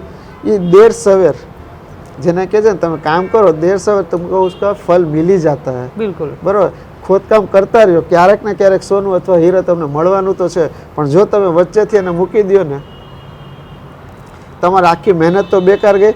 બીજે જશો ને તો તમારે બીજે નવેસરથી તમારો ઓરા બનાવવાનો હોય છે, તમારી સ્કિલ દેખાડવાની હોય છે, તો તમે દરેક જગ્યાએ નવા એફર્ટ શું કામ કરો છો? બિલકુલ એક જ કંપનીને વળગી રહ્યો ને, હું એમ નથી કહેતો વળગી એટલે તમે 25-30 વર્ષ કાઢી નાખો, માઇટ બી પોસિબલ, હવે સિનારીઓ ચેન્જ થતા છે, પણ ઇટ ડઝન્ટ મીન કે તમે 6 મહિને 12 મહિને કંપની બદલો, કેમ કે હજી તમે એ કલ્ચરમાં, કંપનીના કલ્ચરમાં એડ ન થયા હોય, પોતાને ગ્રાસ્પ ન કરેલો હોય, પોતાનામાં નાખ્યા ન હોય, ત્યાં તમે તો વયા જાઓ. તો બીજી તો એવી રીતે ક્યારે તમે પોતાને એબ્ઝોર્વ કરી શકશો? તમને કંપની એબ્ઝોર્વ નહીં કરી શકે, કંપની તમને એબ્ઝોર્વ નહીં કરી શકે, તો પછી તમે શું કરશો? પણ એ યંગસ્ટર્સ અત્યારે બધાને ક્વિક મની જોઈએ છે, ફટાફટ મની જોઈએ છે, તો ખબર નહીં હવે એ લોકોનું માઇન્ડસેટ આવું કેવું થઈ ગયું છે, કાંઈ ખબર નથી પડતી. એટલે સર જે રીતે વાત કરી એમની એક વાત આપણા જેવા કેટલા યુવાનો માટે પ્રેરણાદાયી છે. સર હવે મુખ્ય વાત ઉપર આવવું છે. આપણા ઇન્ટરવ્યૂ માટે હું આવતો ત્યારે 1-2 જણા સાથે વાત થઈ, ત્યારે મને કીધું કે એ દિવસો એવા પણ વિતાવેલા છે કે આપના 2 બેન કે એ વાત કદાચ આપણા ઇન્ટરવ્યૂમાં નથી, એટલા માટે વાત ઉપર આવી રહ્યો છે કે એક એવો સમય પણ જોયેલો કે આજકાલ એવું કહેવાય રોટી કપડા પર મકાન, પરંતુ આ 3 વસ્તુનું ન હોવું. અને એક ભાઈ માટે દુનિયામાં બેનથી વિશેષ કશું નહોતું હોતું સર, અને બેન માટે ભાઈથી વિશેષ કશું નહોતું હોતું. એ દિવસો કેટલા મુશ્કેલ હતા અને કેવા એ દિવસો હતા સર? એ જ ભાઈ, તમને ખ્યાલ હોય તો મેં તમને વાતય કરેલી હતી કે દિવસો એવા હતા કે હું મારા ફ્રેન્ડની હોટલે જતો, ત્યાં કામ કરતો, રાત્રે પેકિંગ કરીને ઘરે લઈને આવતો. તો તમે વિચાર કરો કે અત્યારે અમારા પાસે ખાવાના પૈસા નહોતા, રાઈટ, કે હું અનાજ લઈને ઘરે રાખી શકું અને હું મારા ઘરમાં ખાવાનું બનાવી શકું. તો રાત્રે એવી રીતે અમે લોકો દિવસ કાઢ્યા છે. હવે અનાજ જ ન હોય, હવે ત્યારે મારી બેન હતી, બરાબર, કોઈ પણ પ્રસંગોપાત કે ક્યાંય પણ જવું હોય, કે બહારે જવું હોય, કે સેફ ઓર પોતાની બેનપણીઓ સાથે બહારે જવું હોય, તો સાહેબ બેન પાસે તમને બહુ સાચી વાત કહું, 2-3 જોડી કપડાં એવા હતા કે એક પહેરે ને તો બીજી ન જાય, બીજી ઘરે રહે. તમે માનશો, બહુ ન કહેવાય આવી રીતે, પણ મારી એક બીજી બેન હતી, એ એવી રીતે એ શું કરે ખબર છે, મમ્મીનો જે ઘાઘરો હોય ને એ ઘાઘરો લે, ઉપર મારો શર્ટ પહેરે, એવી રીતે એને દિવસો કાઢ્યા છે. તમે વિચાર કરો, કોઈ ડ્રેસ નહીં, આ ન બોલાય મારાથી, તકલીફ પડે કરીને, પણ કેમ ડ્રેસ એક કે 2, એક જણ જો બહાર જાય તો બીજી પહેરે શું? તો તમે ક્યારેય કોઈને જોયા છે એવી રીતે? મેં જોયા છે સાહેબ, મારી બંને બેનને મેં જોયા છે. આજની તારીખે જો મને યાદ આવે છે ને સાહેબ, આ ઉંમરે પણ મને છે ને હું પોતાને રોકી નથી શકતો કે એક બેન અંધારામાં અંદરના રૂમમાં બેઠી રહી, જ્યારે બધું કમ્પ્લીટ થઈ જાય કે હું આવું તો જ બહાર આવે, ને તો એ બહાર ન આવે, કાં કપડાં જેવા પહેર્યા છે, આવી જ ન શકે. શું કરવાનું, કેવી રીતે કરવાનું? એ દિવસો યાદ આવે છે. નસીબ જો કે એ જ બેનનું જે લગ્ન કરવાનું હતું ને સોનું ખોવાઈ ગયું. તકલીફ એ છે કે 2 વર્ષ પહેલાં જ વરિયરની એ બેનનું મૃત્યુ થઈ ગયું. અને આજની તારીખે એ જે અમે લોકો જે ખરાબ સમય જોયો હતો ને, તો એના મગજમાં એટલો હાવી થઈ ગયો હતો ને કે સાહેબ, જે ઘરમાં અત્યારે પરણીને ગઈ છે ને એ લોઅર મિડલ ક્લાસ કહેવાય સાહેબ. આજની તારીખે એણે ત્યાં કોઈ દી કમ્પ્લેન નથી કરી કે આ ઘરમાં આવું નથી, પણ એ લોકો વાળા કે રાજુ યાર કभी किसी चीज़ की डिमांड नहीं की है कि मुझे ये चाहिए, मुझे वो चाहिए, जो दो जैसा दो खुश. તમે વિચારી શકો કે એના પતિ જે હવે અત્યારે પણ છે એ કે उसने कभी किसी कहीं पर घूमने चलो તો નહીં જાના ઘર અચ્છા. હવે એ કેવી અસર થઈ, કેમ, શું કામ ખબર છે? નાનપણમાં જે અમે લોકો જે ખરાબ દિવસો જોયા ને કે ઘર ઘૂસેડું રહ્યું, ઘરમાં ને ઘરમાં બારે કોઈ દી ગયું, એટલે ધીરે ધીરે શું છે એ રસોડું અને ઘર અને રસોડુંથી આગળ જ ન વહીતી. કદાચ એની જે માનસિક સ્થિતિ એવી થઈ ગઈ ને કે બારે બહુ ફરવા જઈએ ને તો એ કદાચ એવી હરખઘેલી થઈ ગઈ ને થોડીક વાર કે ઓહો બહુ સારું, વાહ બહુ મજા આવી હો, ચાલ હવે ઘરે જઈએ. અચાનક જ સીધે થિંગ એને ધીરે ધીરે ઘર જ એટલું વાલું લાગવું. એ નાખુશ નહોતી, ખુશ જ હતી, પણ એને હવે બહારની દુનિયા કરતાં તમે એને ઘરમાં ગોથીને રાખશો ને તો એ ઘરનું કામ કર્યા રાખશે. ઘરમાં જે કંઈ કરવાનું છે, ખાવાનું બનાવવાનું, તમે આજની તારીખે ખાવાનું બનાવતી હતી ને એના જેવું જમવાનું કોઈ બનાવતા નહોતા. બરાબર. ફોર્ચ્યુનેટલી અનફોર્ચ્યુનેટલી તમે કહો કે 2 વર્ષ પહેલાં એની ડેથ થઈ ગઈ કરીને. નાની બેન તો અહીંયા છે જ કરીને, પણ એવી મેં એટલા ખરાબ દિવસો જોયેલા છે કે આજની તારીખે કદાચ હવે બધા બહેનોને કદાચ યાદ પણ હવે તો ન હોય કરીને એ બેન તો વયા ગયા. નાની બેનને આજની તારીખે મારી જે નાની બેન છે એ કદાચ તમે મારી એની સામે ખાલી ધર્મેશભાઈનું એકવાર ખરાબ કહી દો એટલે એ તમને ગાળ કરી મૂકશે તમને કે મારા ભાઈ જેવો તમે હજી ક્યાં ભાઈ કોઈને જોયા છે, કે તમે ભાઈ બધાના હસતા રમતા જોયા છે, જેને સ્ટ્રગલ કરી કેવા દિવસો પાસ કર્યા છે અને અમને કેવી રીતે રાખ્યા છે ને એવા તો હજી તમે લોકોએ જોયા જ નથી. મારી 3 મોટી બેન છે ને એણે તો ક્યારેય સ્ટ્રગલ, કેમ કે અમારો પીરિયડ્સ આવે તો ત્યાં સુધીમાં લગ્ન થઈ ગયા હતા એટલે એ લોકોને બહુ નથી ખબર. પણ જે ખરાબ પીરિયડ જોયે છે ને અમારી 2 બેને કે વાત જવા દો. અત્યારે એ મારી નાની બેન પણ ગમે પણ સંજોગોમાં તમે એને રાખો ને એ નો કમ્પ્લેન, અને રહી પણ છે કોઈ કમ્પ્લેન નહીં. આજે વેરી ગુડ, એની બહુ સરસ અત્યારે સારી સ્થિતિ થઈ ગઈ છે, સરસ રીતે મોજ કરે છે, બધા બહુ સારું છે, હવે તો કાંઈ સવાલ જ નથી. પણ કહેવાનો મતલબ હજી પણ સ્વભાવ નથી, નહીં હોય રહી શકશે આટલી તારીખ આજની તારીખમાં પણ. કોઈ જાતનો અભાવ હશે ને તો એમ નહીં કે આવું છે કરીને તમે નહીં કહો ખાવાનું કાંઈ વાંધો નહીં, એમાં શું છે, એક દિવસમાં થોડી મરી જશું, આવા જવાબ. હવે કોઈને કાંઈ એવું પડી જ નથી કરી. કેમ કે વી સીન ધ હાર્ડેસ્ટ થિંગ છે ને અમે લોકોએ જોઈ લીધેલી છે. આજે ભલે કદાચ તમે એમ કહો કે હું આ વખતમાં નથી રહી શકતો, ખરેખર પણ તમે સહન કરવાનો આવે તો હું આરામથી સહન કરી લઉં છું. એ મારામાં કેપેસિટી છે. અત્યારે 24 કલાક ભલે એસીમાં રહેતો હોય પણ તમે બધા કદાચ એમ કહો ને કે ભર તડકામાં ભાગવું છે, દોડવું છે, યસ હું કેપેસિટી પ્રમાણે કરી લઈશ. કોઈ દરેક કુટુંબમાં કંઈ એસી હોતા નથી. અત્યારે અમારા સર્કલમાં ક્યાંય જાવ તો જરૂરી નથી એસી, પણ રહી લેવાનું. કોઈને એની કેપેસિટી પ્રમાણે આપણે રાખતા હોય છે. તો મારે ક્યાંય કોઈ એવું નથી કે મારે આ જ જોઈએ આવું જ જોઈએ. ખરાબ પરિસ્થિતિ છે તો હું અત્યારે પણ ખરાબ પરિસ્થિતિમાં રહી શકું એવી કેપેસિટી ધરાવું છું. ભલે બધાને અત્યારે એમ લાગતું હોય કે ધર્મેશભાઈ એનાથી ઉપર આવી ગયા, એવું નથી સાહેબ. આજની તારીખે ખરાબ પરિસ્થિતિમાં આરામથી હું રહી શકું છું, ખાવા પીવા વિના પણ હું રહી શકું છું, એવું કંઈ નથી કરીને. તો મિત્રો સરે જે રીતે વાત કરી કે ભાઈ એક એવો સમય કે જ્યારે એક ભાઈ માટે ખૂબ મુશ્કેલ બની જતું હોય છે, બેનના કપડાં ન હોવા, એક પિતાનો ધંધો છે તે બરબાદ થઈ જવો, મિત્રોનો સાથ છોડી દો, ખાવા માટે સાહેબે જે રીતે વાત કરી કે એમના મિત્રના મોટા ભાઈએ કીધું એટલે એક ટકનું જે ખાવાનું મળતું હતું એ પણ બંધ થઈ ગયું. તેમ છતાં પણ એક વાત ફરી ત્યાં જ આવીને ઊભી રહી, છતાં પણ જે શબ્દ તમારો છે ઈમાનદારી, નીતિ ન છોડી. સર હવે એ વાત ઉપર આવવું છે. આજે ધર્મેશભાઈને DRSને ન માત્ર સૌરાષ્ટ્ર કે ગુજરાત પરંતુ લગભગ તમારું જે ફિલ્ડ છે એમાં લગભગ બધા ઓળખે છે. તો આજે જે જૂના દિવસો જે તમે વાત કરી કે વિદેશ જવું અને પરત 0-0 થઈ જવું, 8 વખત ચડવું ને 8 વખત પડવું, આજે ધર્મેશભાઈ ક્યાં આવીને બેઠા છે અને આજે જે કંઈ છે તે કેવી રીતે છે અને આજે શું કરી રહ્યા છે ધર્મેશભાઈ? મેં જે તમે વાત કરી કે જ્યારે 2004માં હું અહીંયા શરૂ થયો ત્યારે વળી બધું મૂકીને આવી ગયો તો વળી 0 થઈ ગયું હતું. એટલે મારા માટે તો શું થયું, આ વખતે એક સારી એવું હતું કે ઘર મારું હતું. મારા માટે એક સારી એવી બાબત હતી કે મારું ઘર પોતાનું હતું. રેસકોર્સ પાર્કમાં મેં 2 બેડરોલ કિચનનું ફ્લેટ લીધું, એ મારો હતો. એટલી નિરાત કે કદાચ હું ત્યાં રાત્રે ખીચડી ખાઈશ ને તોય મને કોઈ પૂછવાવાળું નથી.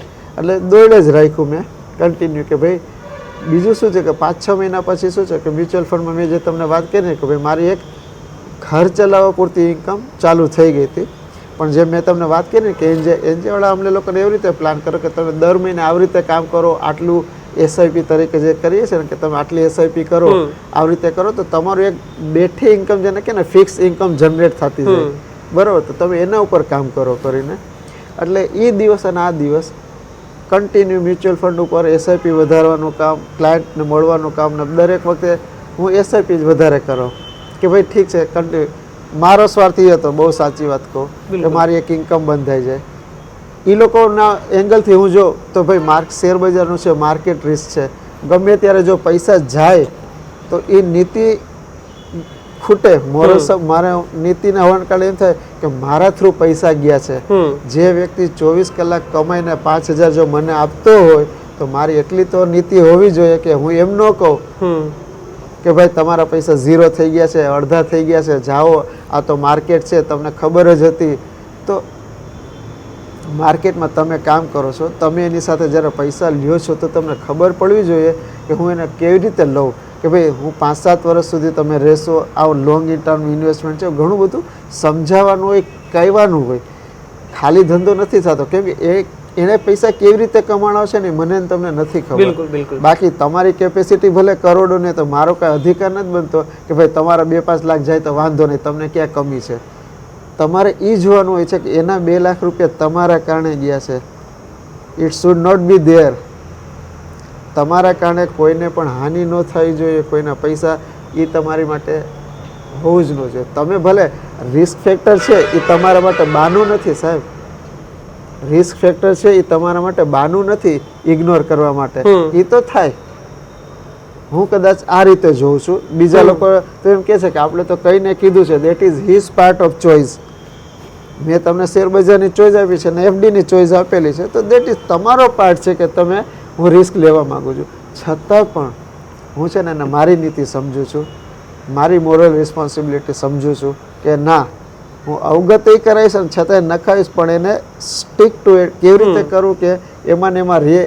તો હું મારા પૈસા પણ લગાવું છું. મેં જે તમને વાત ન કરી કે એને નુકસાની થતી હોય ને પૈસા કાઢવાનો વારો આવે ને તો હું કહું 6 મહિના રહે, તારે ઇમરજન્સી જોઈશે ને તું પૈસા મારથી લઈ લે, 6-8 મહિના જોઈ લે, ત્યારે પણ ન મળે ને તો તું લઈને વયો જશે. ભગવાનની દયા, નીતિ સાચી હોય સાહેબ, હું આ બાબત ક્યારેય ખોટો નથી પડ્યો. હું આ બાબત ક્યારેય ખોટો નથી પડ્યો. કદાચ ઘણી વાર એવું હોય ને, હું તમને જોશમાં કહી દઉં કામ કરો 50,000 લઈ જાજો, 6 મહિના પછી બસ તમને આ તમારા પૈસા પોઝિટિવ ન થાય અથવા તમને આટલું રિટર્ન ન મળે ને 8% લેખે મારથી લઈ લેજો. તમને એમ તો થાય ને, એફડીમાં રાખ્યા હતા સાહેબ, કોઈ દી એવો વારો નથી આવ્યો. કેમ કે મેં દિલથી કીધું હોય, મેં દિલથી કીધું હોય. હું કાંઈ માર્કેટ પ્રિડિક્ટ કરીને નથી કહેતો કે બહુ સારી જશે, પણ સમવોટ મને એમ થાય કે ના થઈ જશે. કંઈક ઇન્સ્ટિંક્ટ હોય ને આપણને કે ભાઈ થઈ જશે. કાંઈ આ એવું નથી કે એને તકલીફ થાય અને પૈસા લઈને વયો જાય. પણ હું મારી જિંદગીમાં આ બાબત ક્યારેય ખોટો નથી પડ્યો, ક્યારેય ખોટો નથી પડ્યો. હા, ઉલટા મારું ન માનીને જે લઈ જાય છે અને પછી હું એને 6 મહિના પછી રિપોર્ટ મોકલું છું કે જો તમારા હોત ને તો આટલા હોત. સોરી ધર્મેશભાઈ, યાર બહુ જરૂર હતી. Again they start with me. પણ હું જે સ્ટાર્ટ કરું ને પછી એમ કહું કે જો આમાં હવે જો તમારે મારે માનવું હોય ને અને 5-10 વર્ષ હોય ને તો આવજો, ને તો મને ભૂલી જાજો. તો પછી આમાં ગમે ત્યારે એન્ટ્રી એક્ઝિટ કરજો, મને કાંઈ વાંધો નથી. પણ ભગવાનની દયાથી નથી કોઈ એવું મળ્યું અને બધા મારા પર જે વિશ્વાસ ને ટ્રસ્ટ કરે છે, તો એ આ જ કારણ છે કે ભાઈ તમારી નીતિ હશે ને તો ભગવાન પણ કાંઈ નહીં એવા ઇવેન્ટ ઊભી કરી દેશે કે તમારો કીધેલા પ્રમાણે છે ને સામેવાળાનું કામ થઈ જતું હોય છે કરીને. એ જ છે અત્યારે તો સાચી વાત. સર, તમારી જે કહાની છે, તમારી જે વાત છે, તમારી જે સ્ટોરી છે, કદાચ લાખો યુવાનો, લાખો લોકો તેના પરથી પ્રેરણા લઈ શકે. તેમ છતાં પણ ઘણા લોકો એવા હોય છે, આવી સ્થિતિ ઊભી થાય ત્યારે હિંમત હારી જતા હોય છે, કંઈ તો કોઈ બીજું પગલું પણ ભરી દેતા હોય છે અથવા તો શોર્ટકટ રસ્તો અપનાવી લેતા હોય છે. આવા યુવાનોને ધર્મેશભાઈનો અંતિમ શું સંદેશ હોઈ શકે? જો બહુ સાચી વાત કહું ને તો હું એમ કહું છું કે જિંદગી જે છે ને હંમેશા લડીને જીવવાની હોય છે, પોતાને પ્રૂવ કરવા માટે હોય છે. બાકી હું તમને એક વસ્તુ કહું, તમારો જન્મ થયો બરાબર, તમને તકલીફ થઈ અને તમે તમારો જીવનનો અંત માણી દીધો, તો આ વસ્તુ હું એમ સમજુ છું કે એક કદાચ અભણ વ્યક્તિ અથવા હું એને કેવા જાનવર એમ કહું ને, એનિમલ એ જીવે છે, 3 ટાઈમ કેમે કરીને ખાવાનું મળી જાય છે અને કાં એક્સિડન્ટમાં વયા જાય છે અને કાં પોતાની રીતે વયા જાય. એ આવ્યા ને ગયા કાંઈ ફરક નથી પડતો, રાઈટ? તો સમાજમાં જો તમે આવ્યા છો, ભગવાન એમ કહે છે ને કે મનુષ્ય જીવન અનમોલ છે. હવે તમે એક અનમોલ જીવન તમને ભગવાને આપેલું છે, તમને થોડીક એ લોકોએ કઠિનાઈ આપી દીધી એટલે તમને એમ થયું કે ભાઈ આ દુનિયા પૂરી થઈ ગઈ. તો હું એ મતનો નથી. હું તેમ કહું છું તમારા હાથમાં આમ તમે એમ કહો છો કે 2 હાથ તમને દઈ દો તો તમે કહો ના હું 50 લાખ દઉં ને તોય તમે મને મારા 2 હાથ નહીં દો. હું તમને કહું 1 કરોડ આપો તમે મારે 2 આંખ આપી દો તોય તમે નથી દેવાતા. તો એનો મતલબ એની વેલ્યુ કેટલી બધી થઈ. આવા બધા જોક બધા આવતા જ હોય છે, પણ હકીકતમાં તમારી પોતાના શરીરથી તમે અરબો લાખો જે મન થાય ને તમે કમાઈ શકો છો, કરી શકો છો. કોઈ પણ તમારું કાંઈ પણ થઈ શકે છે.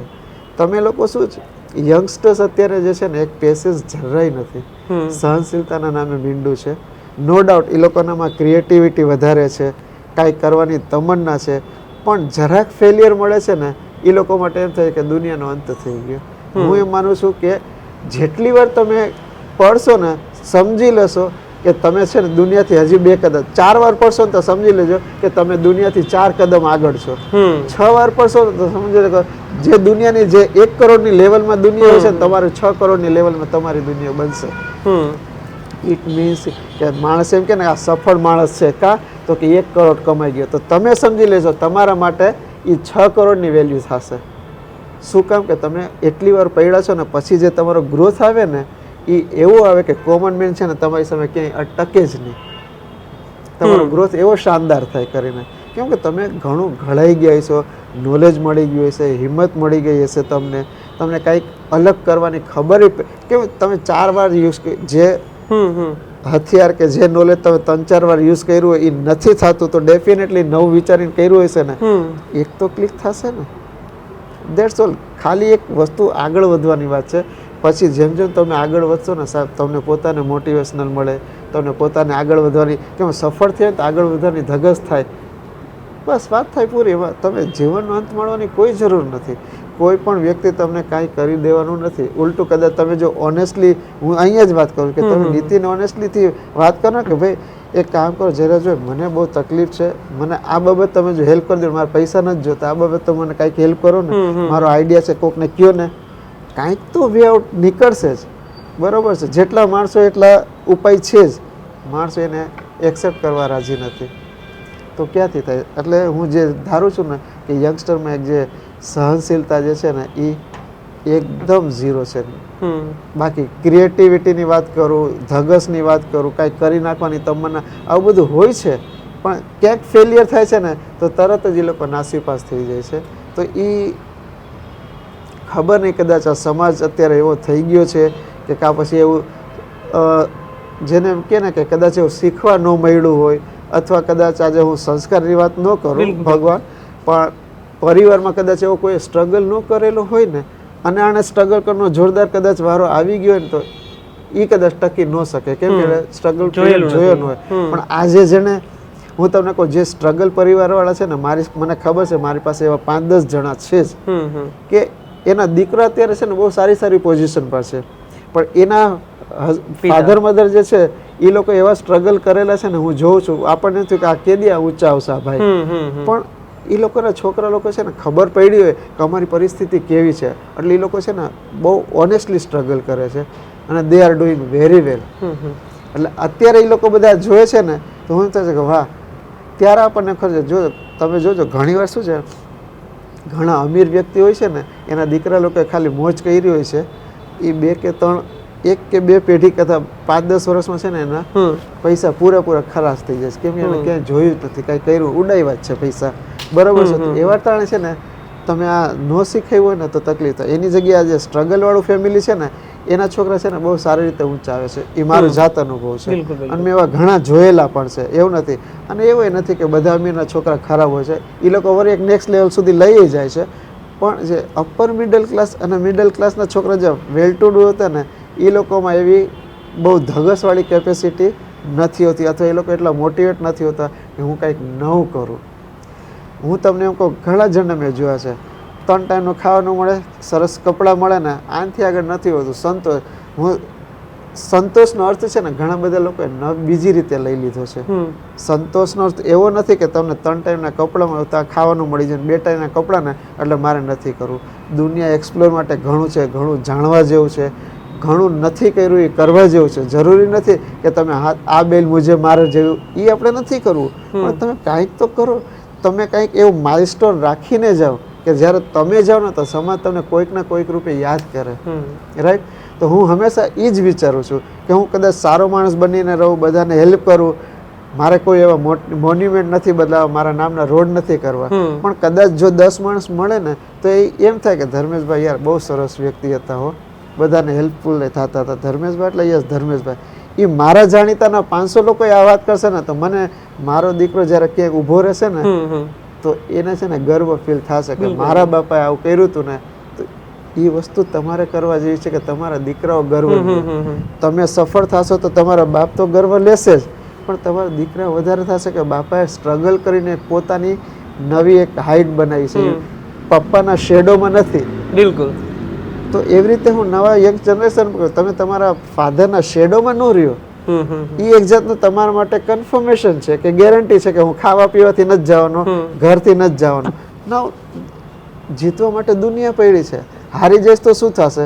ઘરમાં રહેવાની જગ્યા છે, ખાવા પીવાની જગ્યા છે, પપ્પા મમ્મી છે, તેને વાય. તો પછી તમે શું કામ કંઈક નવું નથી કરવા માંગતા?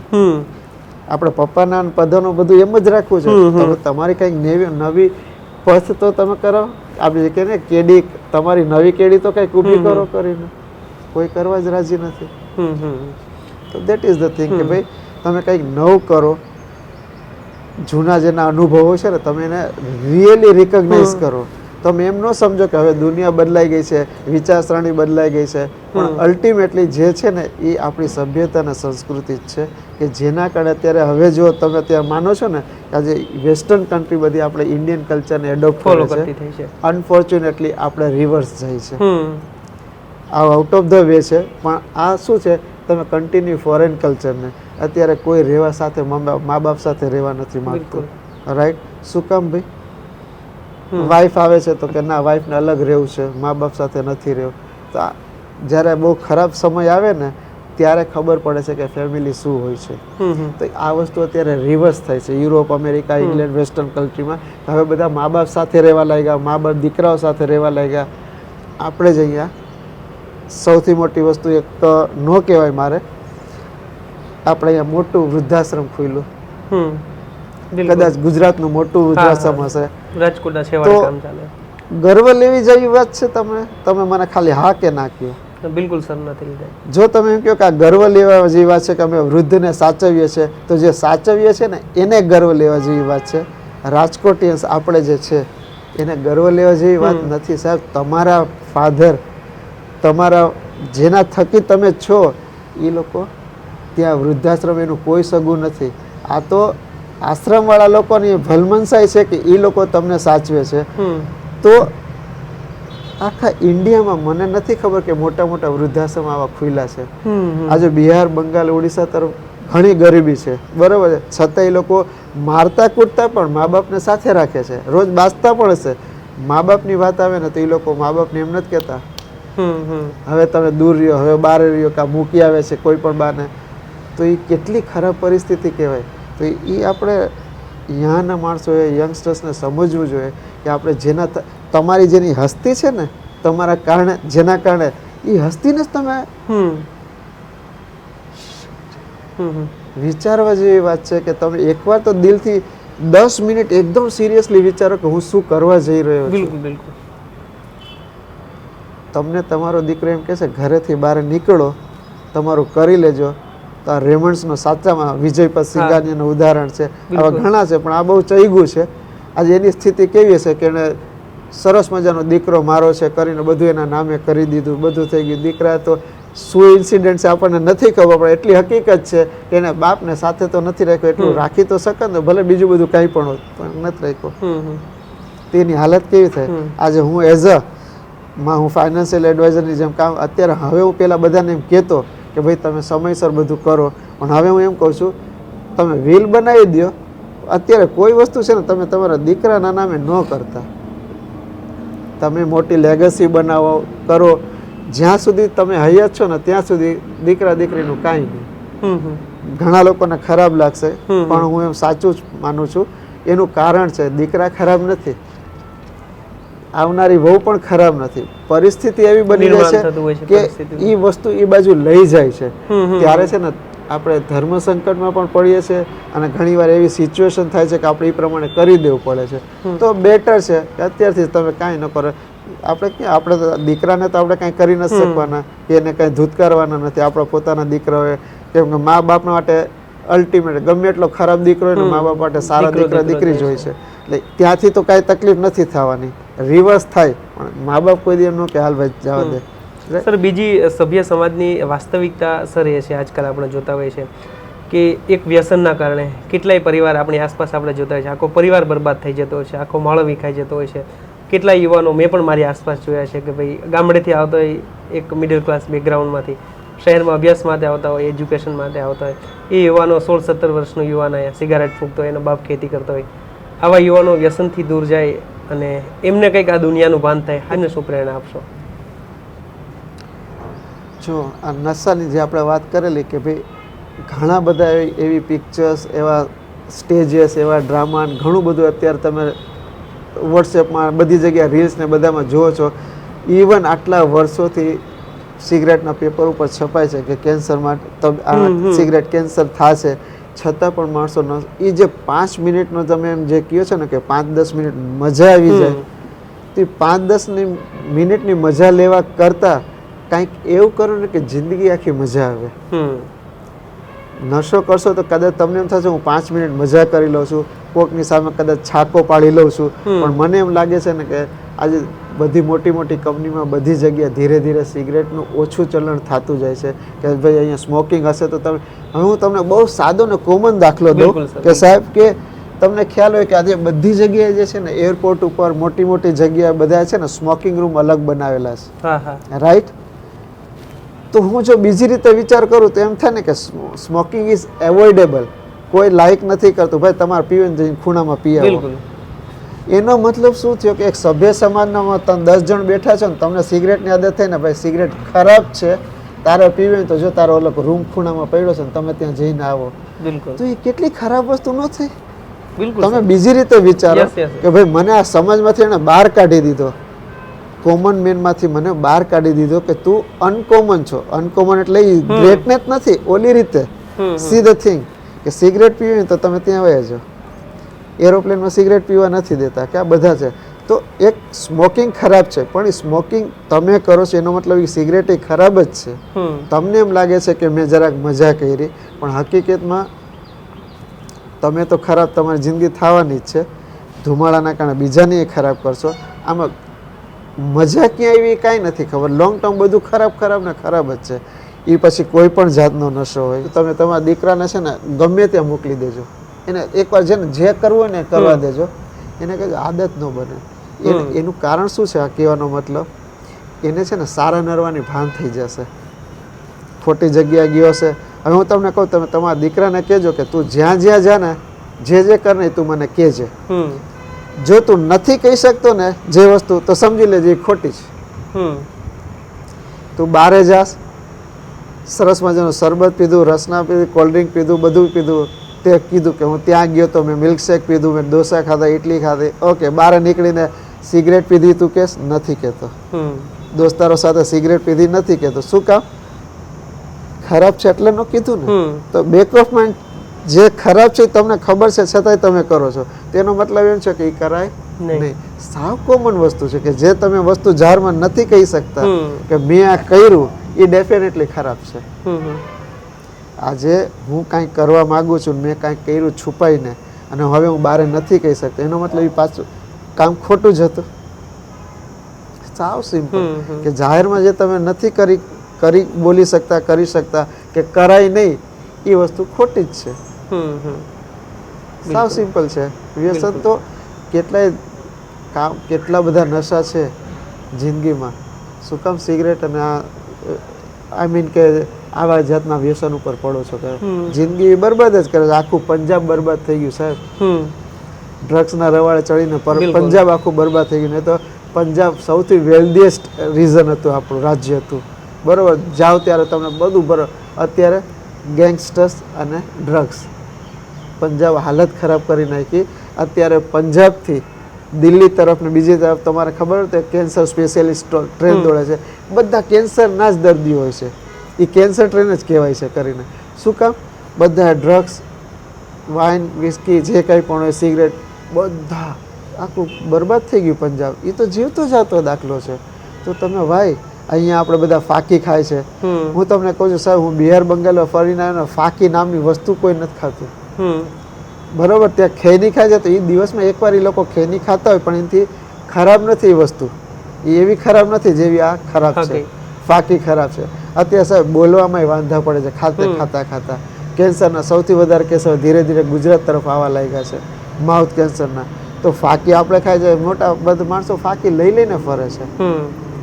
બહાર ફરવા જાય છે તો 20-25 ફાકી બંધાવીને જાય છે. વોટ? આજે સાહેબ રાત્રે તમે ફાકીવાળા મોઢાથી બોલો છો ને તો એ મોઢામાં કેટલી સ્મેલ હોય છે. તો મને તો એ આશ્ચર્ય થાય છે કે એ લોકોના ઘરવાળા બિલકુલ કેમ એલાવ કરે છે કે તમે ફાકી ખાઈને આવ્યો છો, આજે હું તમારી સાથે વાત નહીં કરું, એકવાર કહેતા કેમ નથી? રેગ્યુલર ફાકી ખાતા હોય છે ને તમે એના મોઢા પાસે ઊભા રહીને જોજો સાહેબ, કેવી વાસ આવે છે. અને છતાં એ લોકોને તો કે હવે આદત પડી ગઈ. તો તમે આદત કન્ટિન્યુ ખાવ છો તો તમારો દીકરો તો રોજ કાંઈક ને કાંઈક તેમાંથી લેશે ને, પછી એને આદત નહીં પડે. અને તમે એમ કે દીકરા તું આ ખાતો નહીં, તો તમે ખાવ છો ને એને ના પાડો છો, તો એ તમે કહી નથી શકતા. તમે કરો છો એ ન કરવાનું તમે કોઈને કહી નથી શકતા. તો ધીસ ઇઝ ધ થિંગ કે હું એમ કહું કે ના, વ્યસન કરતાં બીજું કામ કરવા માટે ઘણું બધું છે. તમે સ્પોર્ટ્સમાં જાઓ, સ્પોર્ટ્સનું વ્યસન રાખો ને, લાઈફે બનશે, નામી થશે, ઘરે બનશે, ક્યાંય નુકસાન જ નથી. ધંધામાં કંઈક નવું ક્રિએટિવિટી કરવાની કોશિશ કરો ને, તમારું કંઈક નવું ડેવલપ કરો ને, તમારું નામ જ થશે, ગુમાવવાનું કાંઈ નથી. અને રહી સ્ટ્રગલની, તો સાહેબ તમે જિંદગી આખી જીવવાના જ છો, અનમોલ છે જિંદગી, એને એવી રીતે ગુમાવાય નહીં. આજે તમે મને અહીંયા કહો ને, હું ગમે એવી પરિસ્થિતિમાં હોય ને, હું કોઈ દી આત્મહત્યા ન કરું. લડી જ લેવાની વૃત્તિ રાખવાની, કાંઈક તો નીકળશે જ. ક્યાંય છે ને રસ્તો બંધ નથી થતો એટલું મને ખબર છે. રસ્તો ખોલવો પડે, હોય ખરો એ દરવાજો તમારે કદાચ ખોલવો પડે, કાંઈ દરવાજોનું વિઝન રાખવું પડે કે આ દરવાજો અહીંયા છે, ખોલવાથી મારી લાઈફ સેટ થઈ જશે. એ કરે ને તો એ નશા રાખો તમે, યંગસ્ટરને હું કહું. બાકી સિગરેટ પીને, ફાકી પીને છાકો મારવાનો એ નશો નથી. બાકી તમે અત્યારે અહીંયા આગળ આરામથી બધા કરો છો તો એ તમારા પૈસે પોતાની રીતે અર્ન કરો, પછી તમને ખબર પડે હકીકતમાં કે આ બધા પૈસા વેડફાશે. એટલે બધાને એમ જ કહીશ કે આ બધાથી દૂર રહ્યો. નશા જિંદગીમાં બીજા ઘણા છે, એ તરફ ધ્યાન આપો ને તો સમાજનું ભલું થશે, તમારું તો થવાનું જ છે, સમાજનું થશે. અને કદાચ એવું બની શકે કે તમે ભારત તરફથી પણ મોટી રીતે આગળ આવી શકો, કે ભારતનું નામ પણ તમારા કારણે કદાચ ઊંચું થઈ જાય. તો એ કેટલું બધું સારું જ થવાનું છે. બાકી આ બાજુ તો તમારે ખોટું જ થતું રહેશે. તો હવે હું તમને ખાલી મારા જીવનની જ દાખલો આપું કે હું 7-7, 8-8 વાર પડ્યો. બરાબર, હું ડિસઅપોઇન્ટેડ થયો, ફેમિલીથી ડિસઅપોઇન્ટેડ થયો. અમારા જમશેદપુરમાં બધા લોકોએ મને એવોઇડ કર્યા, મારા પપ્પાને એવોઇડ કરેલા હતા. બરાબર છે. હવે એ સમયે જો હું નાસીપાસ થઈ જાત, મેં વ્યસનનો ભાગ લીધો હોત, કે કદાચ હું સિગરેટ બીડી તરફ વયો ગયો હોત અને મને ખોટી આદતો લાગી ગઈ હોત, અથવા મેં કાંઈક ખોટું કામ કરીને, કે મેં જો સાહેબ આટલા વર્ષોમાં મેં મારી નીતિમત્તા મૂકી નથી. દુબઈમાં મેં આટલી ખરાબ પરિસ્થિતિમાં ગઈ, ત્યારે હું ગોલ્ડની જ્વેલરીના શોરૂમમાં કામ કરતો હતો. સાહેબ એક વીટી કે એક વસ્તુ મહિનામાં મને લેતા વાર ન લાગે. બરાબર, સ્ટોક હું કરતો. એક વીટી એક વસ્તુ એટલે મારા માટે ત્યારે આખા વર્ષમાં છે ને કદાચ 100 ગ્રામ સોનું મારે લેવું હોત ને તો હું બહુ ઇઝીલી લઈ શકત. બરાબર છે. પણ એ 100 ગ્રામ સોનું લીધું હોત ને તો કદાચ કોઈક વાર પકડાત ને તો મારું ઝીરો બધું થઈ ગયું હોત. પણ આજે મેં ન લીધું, એના કારણે આજે હું જ્યારે દુબઈ જાઉં છું તો સાહેબ હું મારા શેઠના ઘરે ઉતરું છું, એ મને એરપોર્ટ ઉપર લેવા આવે છે. સી ધ થિંગ કે ઓનેસ્ટી ને પ્રામાણિકતાની કઈ વસ્તુ થઈ શકે છે. આજે હું તમને એમ કહું કે તમે આ KFC નું નામ સાંભળ્યું હશે કે એને જો 60 વર્ષે ચાલુ કર્યું. ચાલો હું આમ કહું છું, આપણે નિર્મા આપણા ઘરમાં જ છે, એણે કંઈ 50-52 વર્ષે શરૂ કરેલું છે. મેં પણ મારા જિંદગીમાં જેને એમ કે ને કે પહેલા 1 લાખ રૂપિયા 43માં વર્ષે જોયા સાહેબ. મારા લગ્ન થઈ ગયા ના 15 વર્ષ પછી મેં મારી જિંદગીમાં પહેલા 1 લાખ રૂપિયા જોયા. કે વાહ, 1 લાખ એટલે એ દિવસે તો આંસુ. અને સૌથી પહેલાં મારે જ્યારે મેં લીધું ને ત્યારે 1 લાખ રૂપિયા મને મળ્યા ને, એટલે પહેલી લેવા હું તમારે બજાજ સિટી 100 બાઇક ઇન્ટ્રોડ્યુસ થઈ, રાઈટ. એ બજાજ સિટી લઈને હું જ્યારે પહેલી વાર ઘરે આવ્યો ને ત્યારે હું મારા જે મિત્ર ગૌતમભાઈ હતા ને એને હું દેખાડવા ગયો હતો કે જો મેં આ બાઇક લીધી મારા પૈસાથી લીધી કીધું. એ એટલા રાજી થયા હતા. એ બાઇક મેં સિટી 100 છેલ્લે ઘડી સુધી મારી સાથે જ હતી. હમણાં 4 વર્ષ પહેલાં આખી ડિસ્ટ્રોય થઈ ગઈ. આઈ મીન કે મેં કાંઈ લાયક જ નહોતી રહી કરી, પણ એમને મેં સાચવીને મારા ઘરે રાખેલી હતી. હમણાં 4-5 વર્ષ જે માંડ હાર્ડલી થયા હશે, મેં એક ભાઈને અમારે હું જ્યાં બાઇક ઠીક કરતો હતો ને એનો ઓલો જે કારીગર હોય ને કે સાહેબ હવે તો આ બાઇક પૂરી થઈ ગઈ, મારી પાસે 4000 રૂપિયા છે, તમે લઈને મને આ દઈ દો. સાહેબ મેં એ 4000 રૂપિયા મેં કીધું તારે દેવા હોય તો દેજે, ન હોય તો આ તારી બાઇક તું ખાલી છે ને નામ ચેન્જ કરીને કાગળિયું મને દઈ દેજે. એ ભાઈએ મને કે સાહેબ હું 2000 દઈ શકું, ચાલશે? મેં કીધું 2000 તું દેજે, કાંઈ વાંધો નહીં, પણ પહેલાં તું નામ ચેન્જ કર્યો પછી તું મને તારા થાય પૈસા એ દેજે.